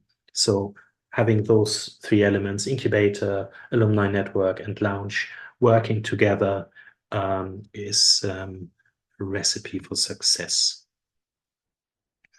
I mentioned a lot of that before, upselling other audiences. So we've got a captive audience, and what we have experienced post-COVID in particular, where we get inquiries from companies that weren't suitable for office space. We can turn them into non-resident members. So they are on our books, and then we can unleash our marketing to get them into engage with other activities in the science park. And at some point in the future, they'll turn into tenants and all the other beautiful things. We want to grow this because it works. And we don't actually need to sell more than 20 memberships per site for this activity to cover its costs. So it is a future income generator, a future serious income generator for the science park. And as you see, we're planning on creating 2 new business lounges, another one this year and another one that year, and with a very low capital cost as well. And that underpins the plans that Mark mentioned earlier of our community growth. So it's all works together very well. And we want to, in the future, engage key support organizations outside of the science park once we have reached critical mass in our lounges. To summarize, to run a successful business incubation activity, especially with the low resources that we have got, you can actually create something amazing. So you need to have attractive space. Founders go shopping, they look at other spaces before, they don't just come to you. If you're in the great position that there's no competitor in your vicinity, then that's fine. But the space needs to look and feel right. Specialist support service on your doorstep is very important. That's a magnet for companies to join you. But then the wider ecosystem around you is important as well. And we are very lucky to have Warwick Innovation District around the corner, which provides great complementary support to the companies that we're working with. Companies come to the science park because of the university, so the knowledge exchange part is very important. And my battery is running low. Hold on. I'll be with you in a second, otherwise if I don't connect. Okay, I'm back in the room. So brings companies to us, and companies are interested in accessing research from the university. And then to have an alumni engagement activity is very useful to run your incubator, because it gives you additional outputs that incubator typically wouldn't consider.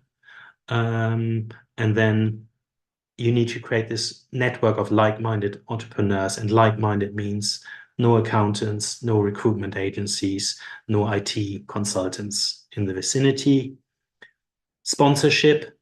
Once you run an alumni network or other event, sponsors will suddenly become interested. And most importantly, you need to have a strategic approach to your incubator rather than a tactical approach. What's the income levels? No, it's not about that. What is it? What long-term value does an incubator create for your location where you are?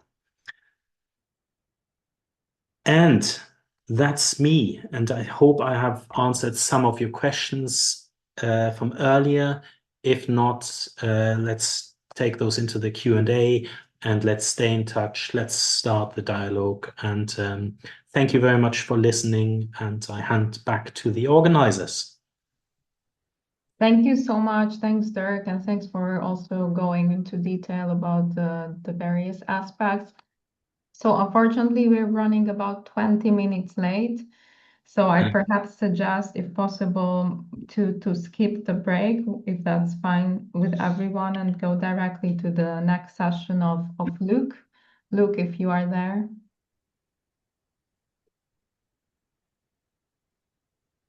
Hello, Luke, we can see you. Perfect. Hey, good morning, everybody. Good morning. Can you share your screen, Luke? Is that fine? Yeah, let me just do that now. Thank you so much.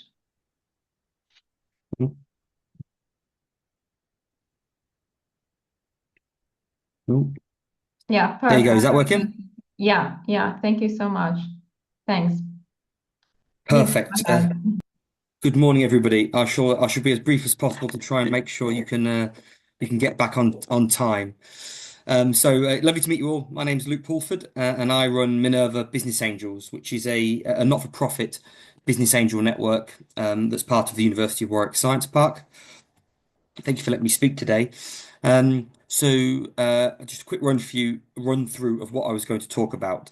So I was going to talk a little bit about angel investing in the UK to set the scene for the space that we operate within, and then talk a little bit about Minerva's long history, our focus and the model we're now moving forward with, some of my learnings, and I suppose some tips for anyone else that's considering setting up an angel group.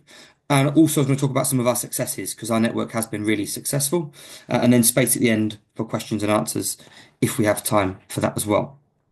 I won't check the questions whilst I'm speaking, if that's okay. We'll catch up on all the questions at the end.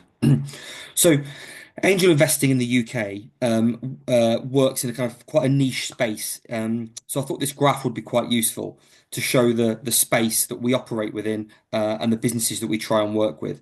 So when businesses first get started, they normally receive some funding from family and friends, and people, might take on a little bit of personal debt to try and test out their idea in the early stage. And then, as the green line representing the business's lifespan develops through, there's these early stages where there's kind of validation and traction of the product or service that the entrepreneur's built. The white line along the bottom represents kind of a break-even point, really. So as you can see, the validation and traction stages are expensive, and the businesses are losing money there. And then as that's proven, if the business survives, the business moves through scale. In the UK, as in many other countries, we're kind of lucky to have lots of venture capitalists and other ways of larger, more proven business models raising finance. But this early stage, it's called the valley of death, and a lot of businesses fail in this space because they fail to attract both the money and also the skills and expertise that they need to help them get through that validation and traction stage. And that's the bit where business angels get involved, and they're the specific type of businesses that we work with at Minerva. In the UK, we are incredibly lucky. I think these are probably the best schemes in the world. We have two tax break schemes that allow individuals in the UK who have tax bills to offset some of those tax bills against these exciting early stage but high risk, normally loss-making businesses. The two main schemes that we have are SEIS and EIS, which stand for the Seed Enterprise Investment Scheme and the Enterprise Investment Scheme. So these are from an individual's point of view. As an individual in the UK, presuming you pay enough tax, which obviously means this is only a very small percentage of society.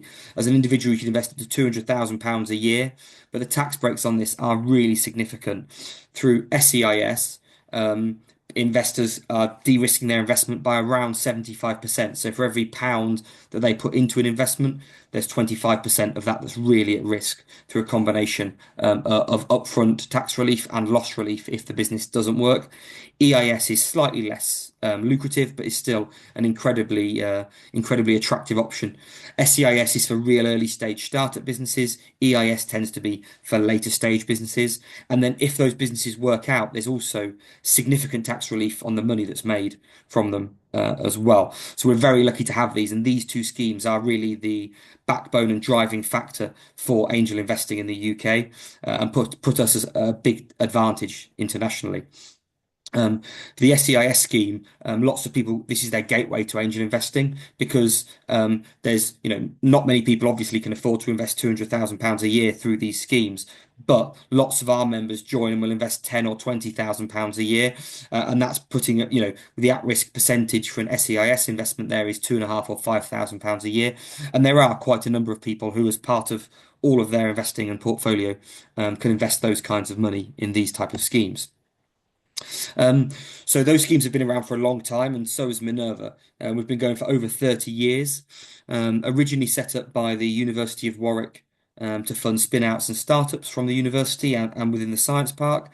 And then the network went through a period of time where it focused on the West Midlands, so a region of the UK. For probably most of the last 10 years, Minerva has focused nationally and actually focused on businesses further along that graph that I showed you earlier on, businesses that are already starting to scale, and our investors will put some money into bigger rounds of finance. So when I took over about a year ago, from speaking to the businesses that were pitching through us and the investors that were members, and also our stakeholders, Minerva had lost its purpose in their view. No one really knew what Minerva was doing. So I really wanted to provide much clearer purpose and focus so everybody knew exactly what we were and what we weren't, and therefore which businesses we could work with and support and which ones we couldn't. I actually pitched to Minerva with one of my businesses 17 years ago for the first time, and have actually raised money for two of my startup businesses since then as well. And I'm here because I live in the region. I've had my whole career in this part of the UK, and I've seen it from both sides. It's a difficult space to operate within. Raising finance is hard. That's true for everybody. But in this region, we don't really have the infrastructure or networks to make it easy to access those people that want to make those investments. And that's what Minerva is now doing.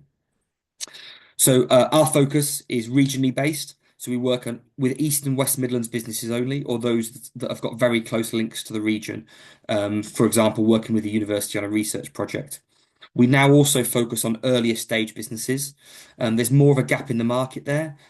Most angels write a check size. They will come to our investment events with the intention to invest a set amount of money if they see a business they like, or with an annual amount that they want to invest each year. And by investing in smaller businesses at an earlier stage, where the values are lower, then they get more of that company and therefore more upside if that business works. The S and EIS schemes, as I mentioned, are essential because those tax breaks significantly de-risk investments for our members. A key bit of the businesses we work with is they have to be wanting smart capital. So they have to want investors that can support that business as well. Usually those businesses have got a kind of tech or an IP focus. And we like businesses that have got traction or turnover, so are already generating revenue.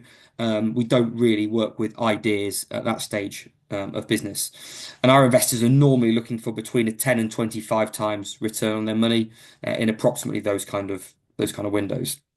So hopefully that explains our clear focus now, and this helps us put that out to our stakeholders and our referral partners and really let them see these are the businesses we want to work with.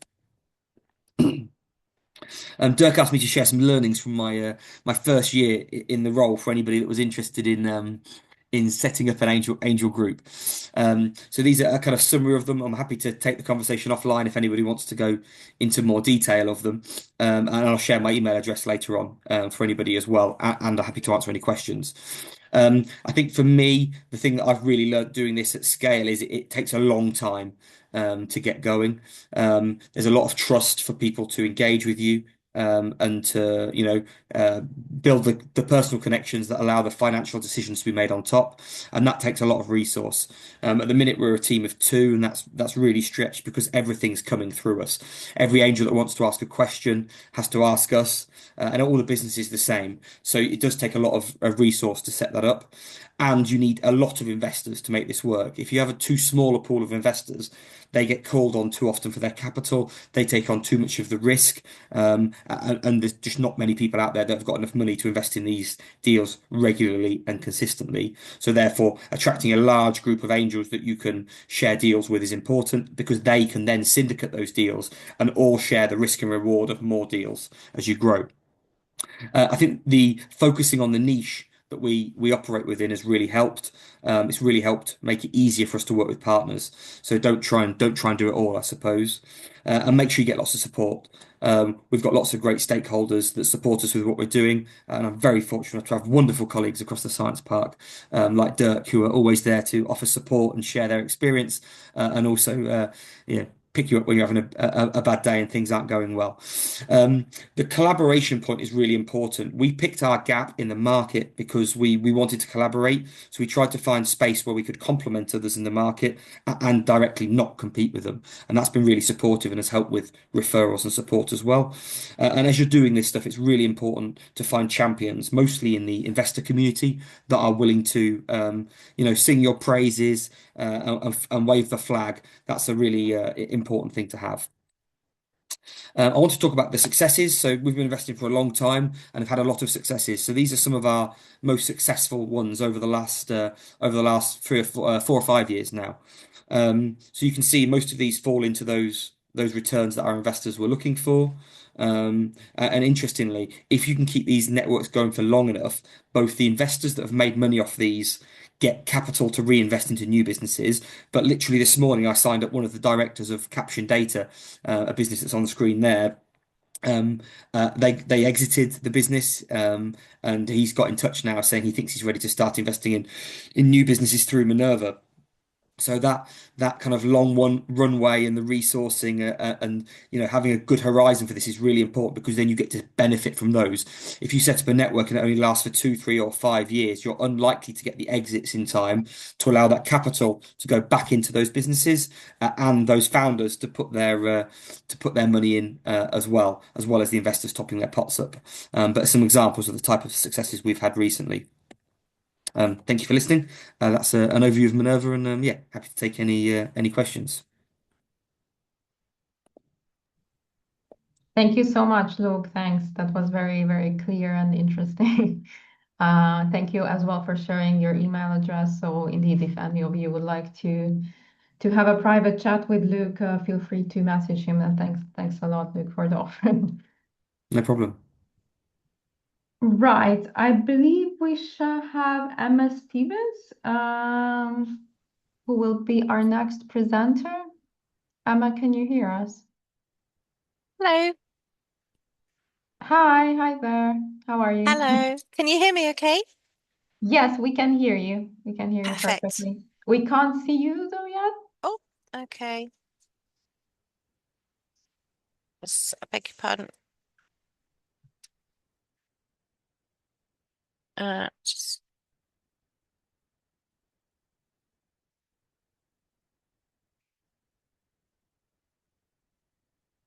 is that better? No, but don't worry. If Okay, I apologize. that's all right. Could be because of the Zoom. Anyway, lovely to see you all. Although I can see you, but you can't see me. And thank you very much for inviting me to do this presentation. What I'll do is I'll just share my screen for you.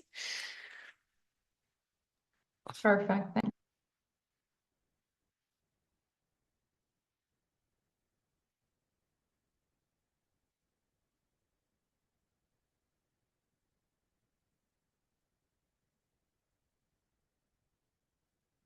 Bear with me, it's not. There we go. Can you see the screen? Apologies, I've come out of my building and you. all of the Wi-Fi is slightly different over here, so apologies.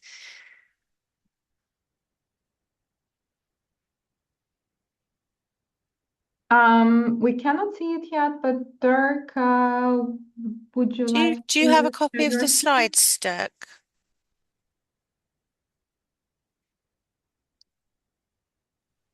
Yes, I do. Oh, Let's thank have you a so look. much. Escape. Also Um, change my... Give me a second. I could also do it via my screen if you prefer. If you find it, let's see who finds it quicker. Still going through the. Yeah.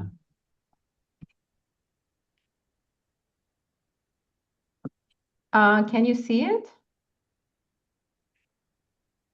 That's it. That's Yes. perfect. Thank you. All right. Just let me know Okay. when we go to the next slide. Thank you, and I apologize for that. I'm actually running an away day strategy for our team today, so I've just dipped out so that I really wanted to support you and show the collaboration that we have with the University Science Park. So thank you very much for your flexibility. So, hello, my name is Emma Stevens. I'm actually head of operations for the innovation group here at Warwick University, also known for externals as the Warwick Innovation District.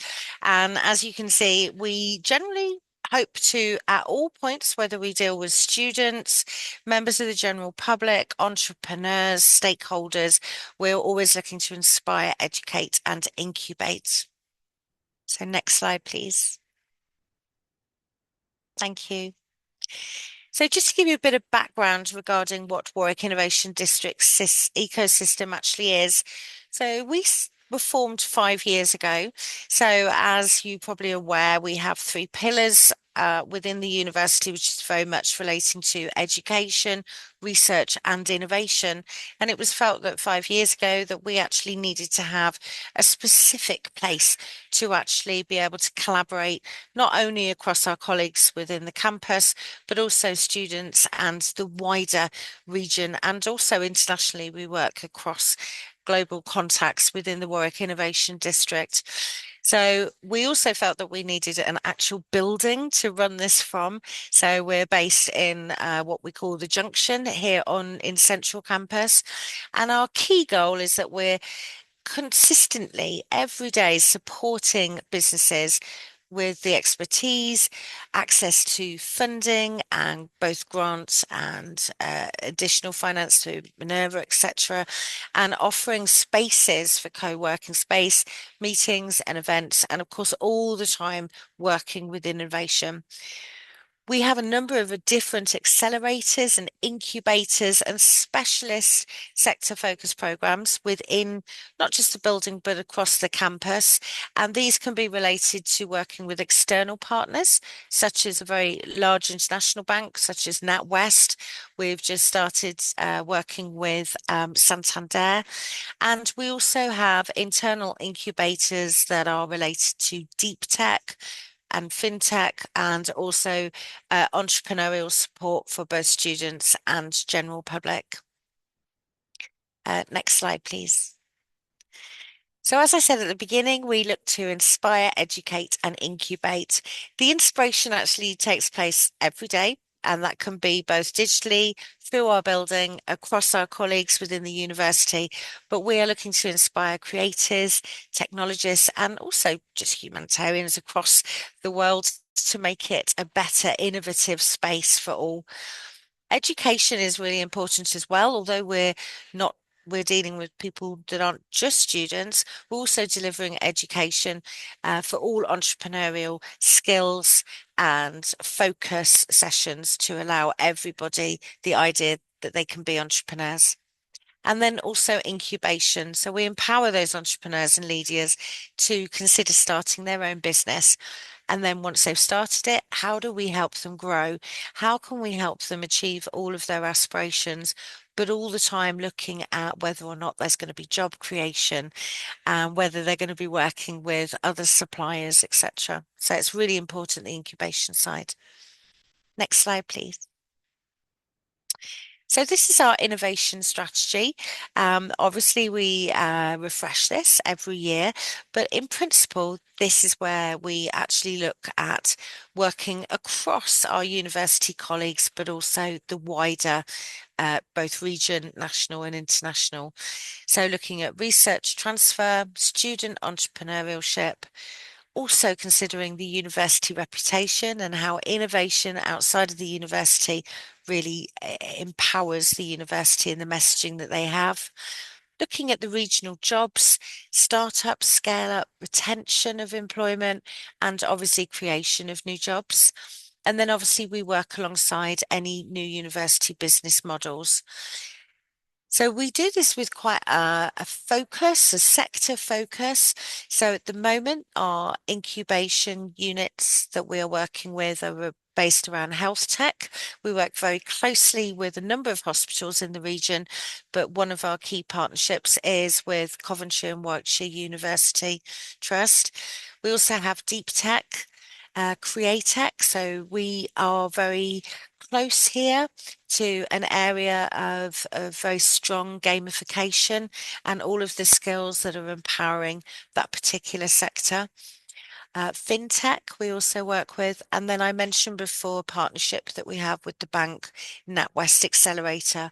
NatWest Accelerator is one of the leading banking institutes that work with entrepreneurial skills, and it's an open program. Anybody can apply, and there's a number of support networks, and that's actually delivered from our building here at the university. Next slide, please. So as we mentioned, at the end of the day, we're collaborators. We're almost like a gateway to innovation. So we work incredibly closely with the University of Science Park and all of the colleagues that we have on the call today, because it's really important that there's that cross-collaborative working for all of our networks and contacts. We also work within our team with Warwick Innovations, and they are very much specialists in looking, they manage all of the spin outs from the university and actually are the key manager of all of the spin outs and IP, and particularly licensed IP that comes from the university. Warwick Enterprise, they work very closely with all of the students, empowering students to consider becoming entrepreneurs, but also thinking about how innovation can actually support them within their growth and their long-term careers. Warwick Partnerships is a team that we have that collaborate across the university and externally, working with not just SMEs, but very large corporate entities, larger enterprises. So they have a lot of contact within our local region regarding Jaguar Land Rover and Tata, Bosch, etc. So Warwick Partnerships is very much a conduit between university and external. And then obviously we've got the Junction building itself, which we have a very large co-working space, which is open 7 days a week for all members of the incubators and accelerators, and also for the wider campus community to use. We also have a number of meeting rooms, but all the time themed with innovation. Next slide, please. Thank you. So as I mentioned before, we have the incubation and accelerator services that we offer. Currently with our deep tech, we have 2 cohorts a year. And at the moment, I believe we're managing, I think we've got about 42 members that are on that deep tech. So these are quite intensive entrepreneurial workshops that are delivered by quite a large team that are actually not just looking at how to start a business, but for those founders that are at that kind of valley of death state where they've got this fantastic idea, but they may have barriers regarding accessing finance, they may have barriers regarding commercialization or IP, and the team there actually take them through a series of workshops to support them throughout. We also have an AI and data accelerator. The health and well-being, as I mentioned before, works very closely in collaboration with the local health authorities and hospitals. And then we've also got the Creative Futures Incubator, and this is related to gamification. We actually, part of that team on site here at campus, have a department called Fusion, which is actually an esports facility. So all students are encouraged to work within the gamification cycle to actually look at the games industry as a potential career path. The NatWest Accelerator I've mentioned before, and the FinTech Accelerator. Next slide, please. So Warwick Innovation District. This is actually interesting because we actually have a very large region. We're actually based within the Coventry area, but ultimately we go all the way up into the Midlands and also right down as far as London, because we have sites in the Shard in London, and we also work closely with the University Science Park locations across the region. I say that we also work outside of the region as well as internationally. So we're very proud to be part of the Warwick University family, and all the time promoting what we're doing here to others. Next slide, please. So I mentioned before about our junction building. Historically, this actually used to be the old health centre. We actually have up on the first floor an old swimming pool. It's been emptied, but it's ripe for development at the moment. So at the moment, we currently are housed on the ground floor, and you can see in this particular photo that this is where the old climbing wall used to be, hence why it's called the Climb. This is actually our co-working space, and it's open from 8 until 10, 7 days a week, for all of those that want to have a quiet co-working space. Some people set up their businesses from there, others run their businesses from there, but all the time working collaboratively, having the opportunity to share good practice and thoughts and ideas. And of course, we have a number of team members based in there as well that can support. Next slide, please.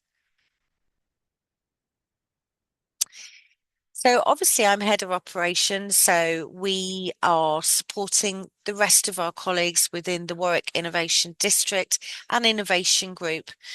We have 44 members of staff, and the operations team are really the hub to support them access any of the meeting rooms that we have here in the building, as well as access to that co-working space. We also deal with all of the things regarding security and access and information. So if you need any information at all about how we actually manage our accelerator process and how we work in collaboration with the University Science Park, please don't hesitate to look at our website, and I'm happy to take any questions that you may have. Thank you.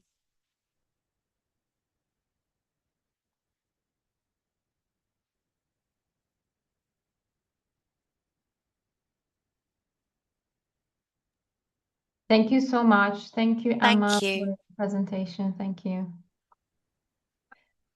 All right. Well, now my colleague Dawid also enabled you to unmute yourself. So if you have any questions, you can also speak up. And I know we've still had some questions for Dirk from the previous sessions.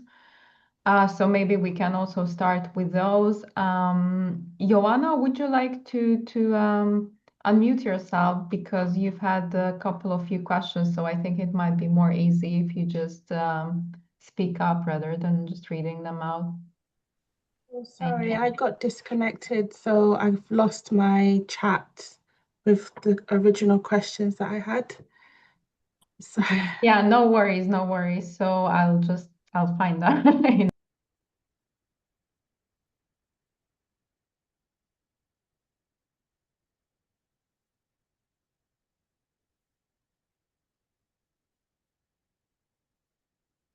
So one of them was about it was to Dirk about how do they develop the outcomes? Is it, I think, yeah, that was still about the program, right? The first presentation of Dirk.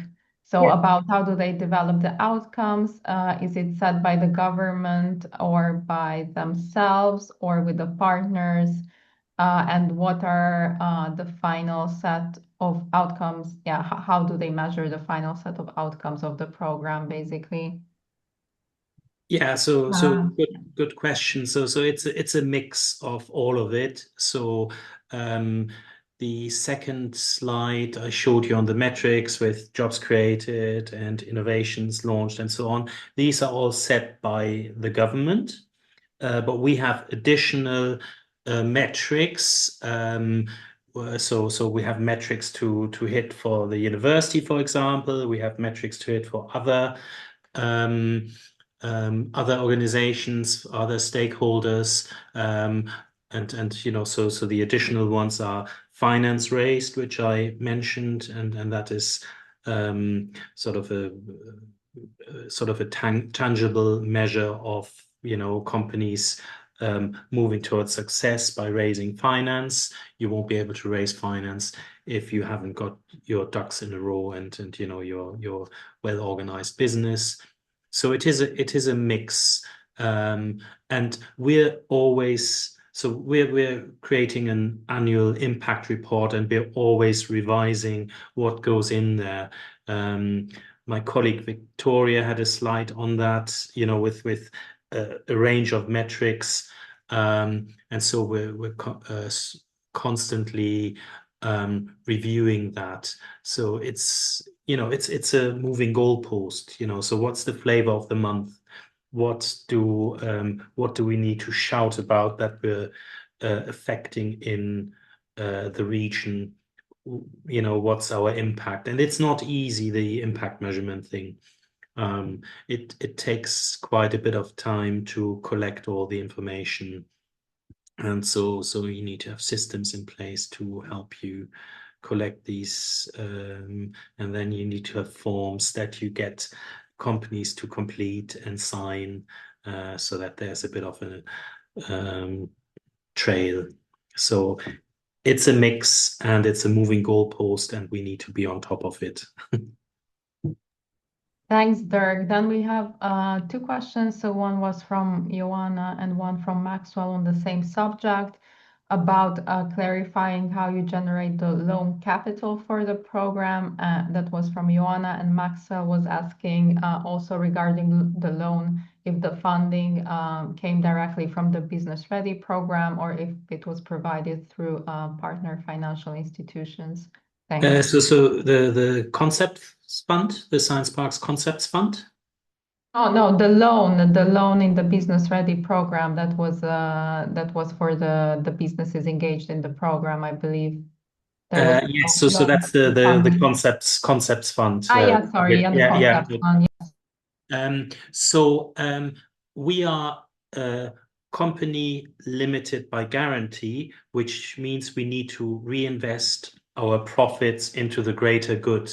And so this was us reinvesting profits that we generated 20 years ago. We have established a pot of money to start out as the Concepts Fund, and 20 years later we still have the money, and we're about to launch it again, which is then of benefit of our ecosystem as well as Warwick Innovation District's ecosystem. So it was us reinvesting profits that we made 20 years ago into this initiative, and we're still, we're still reinvesting it and continuing to do so. Thank you. And when you mean us, you mean the Science Park itself? Us as the Science Park, yes, indeed. Sorry.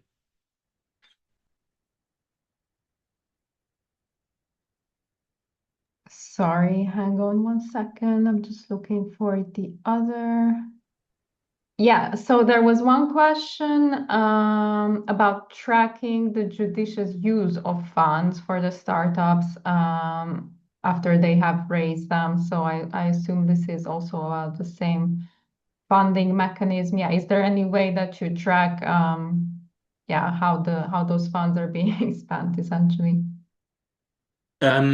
So yes and no. So firstly, companies can use the money for whatever they want, but they need to submit a case for us. So they say, okay, we're going to use it for this and that, and that has to be related to the growth of the company. But we're not going back saying, oh, you spend it on something else, because it's an agile environment that companies launch into. Things can change, priorities can change, cash flow pressures can change. So yes, we're looking at it by going back to companies on an annual basis, but it's not that we're telling them, oh dear, no, you spent the money for the wrong activity. So there's flexibility built into it, and that's why debt funds are so. And obviously, we coming back to impact measurement, we measure the impact the money had on the business. Did it create new jobs? was some new IP created and all those beautiful things. Right. Thank you so much, Dirk. Then there was another question on the types of businesses that can apply for the various funding that you provide. If it's only UK-based businesses or not, that's essentially the question. Yes, so for local grants, so for example, Warwickshire County Council grant is for companies that pay their taxes in Warwickshire. So companies need to submit a credible business plan, some financial projections, and sort of paint a picture of a growth plan that this funding will unlock. So yes, it is, you need to have a presence here with us. The good thing is we have soft landing services in the science park, which we haven't talked about. So we're running a program that's called the Global Growth Program, which if accepted onto the program, you will get access to 9 months free space in the science park in our lounge. And then you get supported by the local business support team.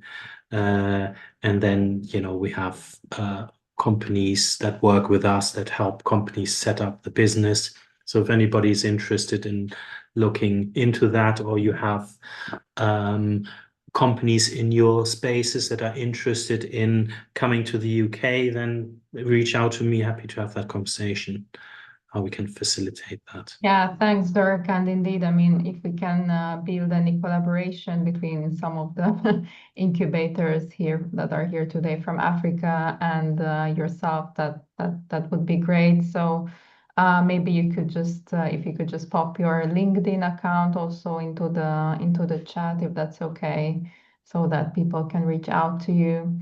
And all right, so we have Joanna who's been raising her hand. Joanna, would you like to ask your question? I'm happy for Juliet's question to be asked because I've asked a lot of questions, so I'm happy to wait. All right. So there is quite a complex question indeed from Juliet, who thanks the speakers for the wonderful presentation and asks if in the African startup context where access to angel investors is limited and accelerators often rely on donor or development funding, how can incubation programs balance commercial viability with impact, and what role can structured angel networks play in making accelerators more sustainable? And the question was originally to Luke or Emma, but I believe, yeah, any of you are welcome to answer. Thank you. Probably one more for Luke.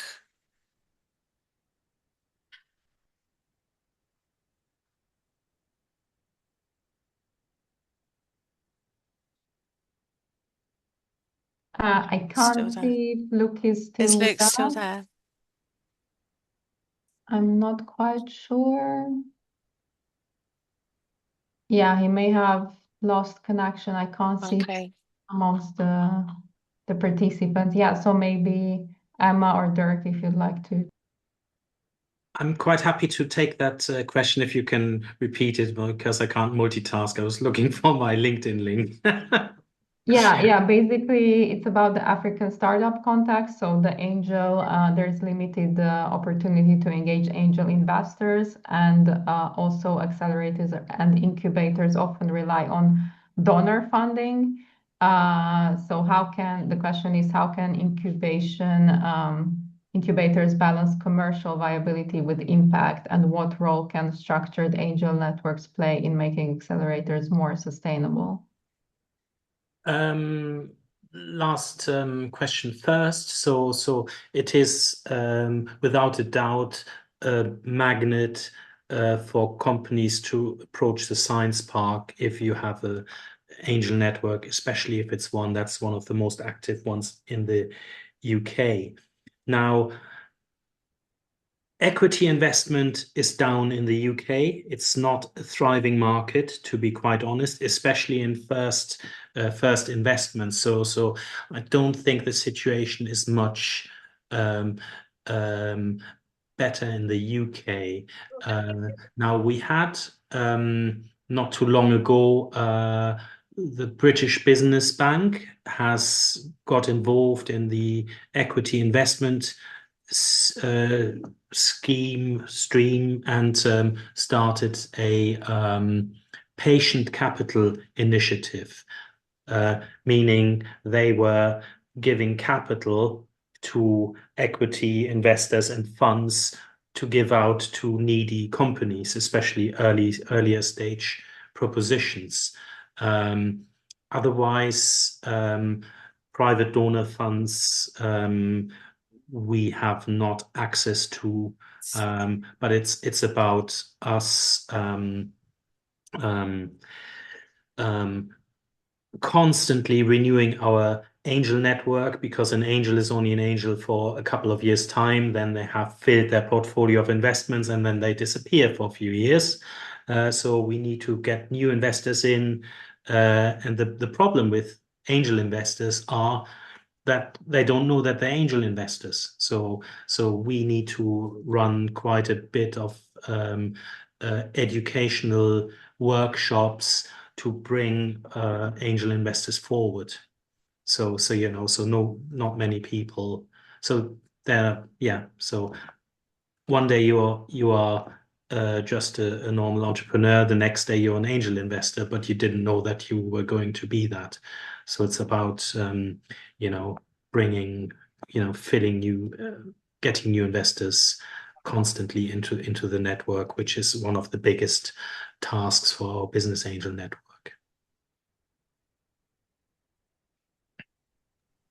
Thank you so much, Dirk. Joanna, would you like to go ahead? I think you had two questions, one for Emma and one for Dirk, I believe. Oh yeah. So Emma's answered. Thank you. And so I had two more questions. So one again for Dirk. You talked about specialist input for service delivery. I wondered if you could expand on that a bit more. And then I guess maybe this might be a longer one, but just any other ways in which you have been able to diversify your income for commercial viability. Yes, so it's a work in progress. First question first. So specialist input is, for example, a certain knowledge about accessing a certain market sector that our in-house team doesn't have, or where the knowledge is not up to date. Then we bring in the experts. Or it could also be a functional specialism. It could be, financial planning. It could be social media marketing. It could be anything. So access to a certain market sector, that's a specialist input, which we have to a degree, but we can't cover all the bases with a team of 5.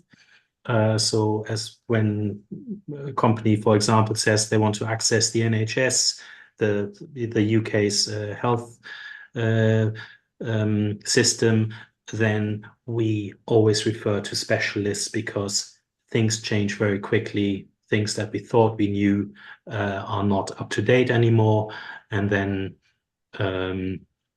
sectorial specialisms.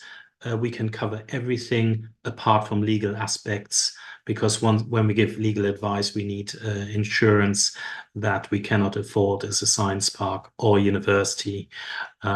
So we always then refer them on to somebody else. So it's that basically. Diversifying our income, so it's a work in progress. One is offering commercial services, a bit like Techmark, but wider. So Techmark's our technical marketing agency, and we're still in the going through that exercise to see what are our clients actually willing to pay money for, because it's not going to be your mentoring. They will not pay money for that. Then we have gone broader on bidding for contracts to deliver. We're looking at how we can apply our skills in a different way outside of business support. So there's been more money on the skills agenda. So can we pivot our skills into being, supporting the skills agenda of the local councils? So that's something we're looking at. We're also looking at reanimating or looking closer at international projects as well, whatever that means. So collaborations with science parks and innovation centers elsewhere in the world. So it is a very long list that we're going through, looking outside, of our direct ecosystem. I can keep you up to date on how we're getting on. Thank you, Dirk. Thank you so much. We're running a little bit over time, so I believe we have to close shortly. If there is probably time for one more question, if anyone wants to raise their hand. I think we've addressed all the questions in the chat, but in case I missed anything, please let me know and please raise your hand or speak up.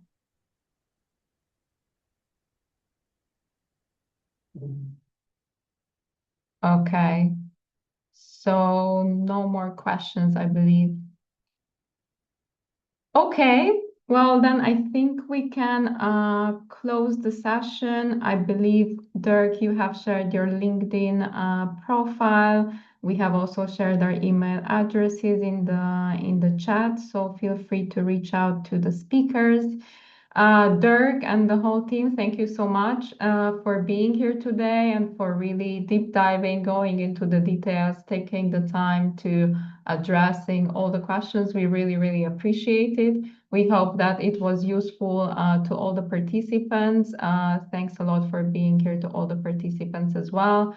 And I hope that there can be more collaboration set up after this call. Thanks a lot. This was the last session out of the 4 sessions, but we're happy to keep in touch and reach out to us for any questions or inquiries. Thank you. Thank you, Dirk. Thanks.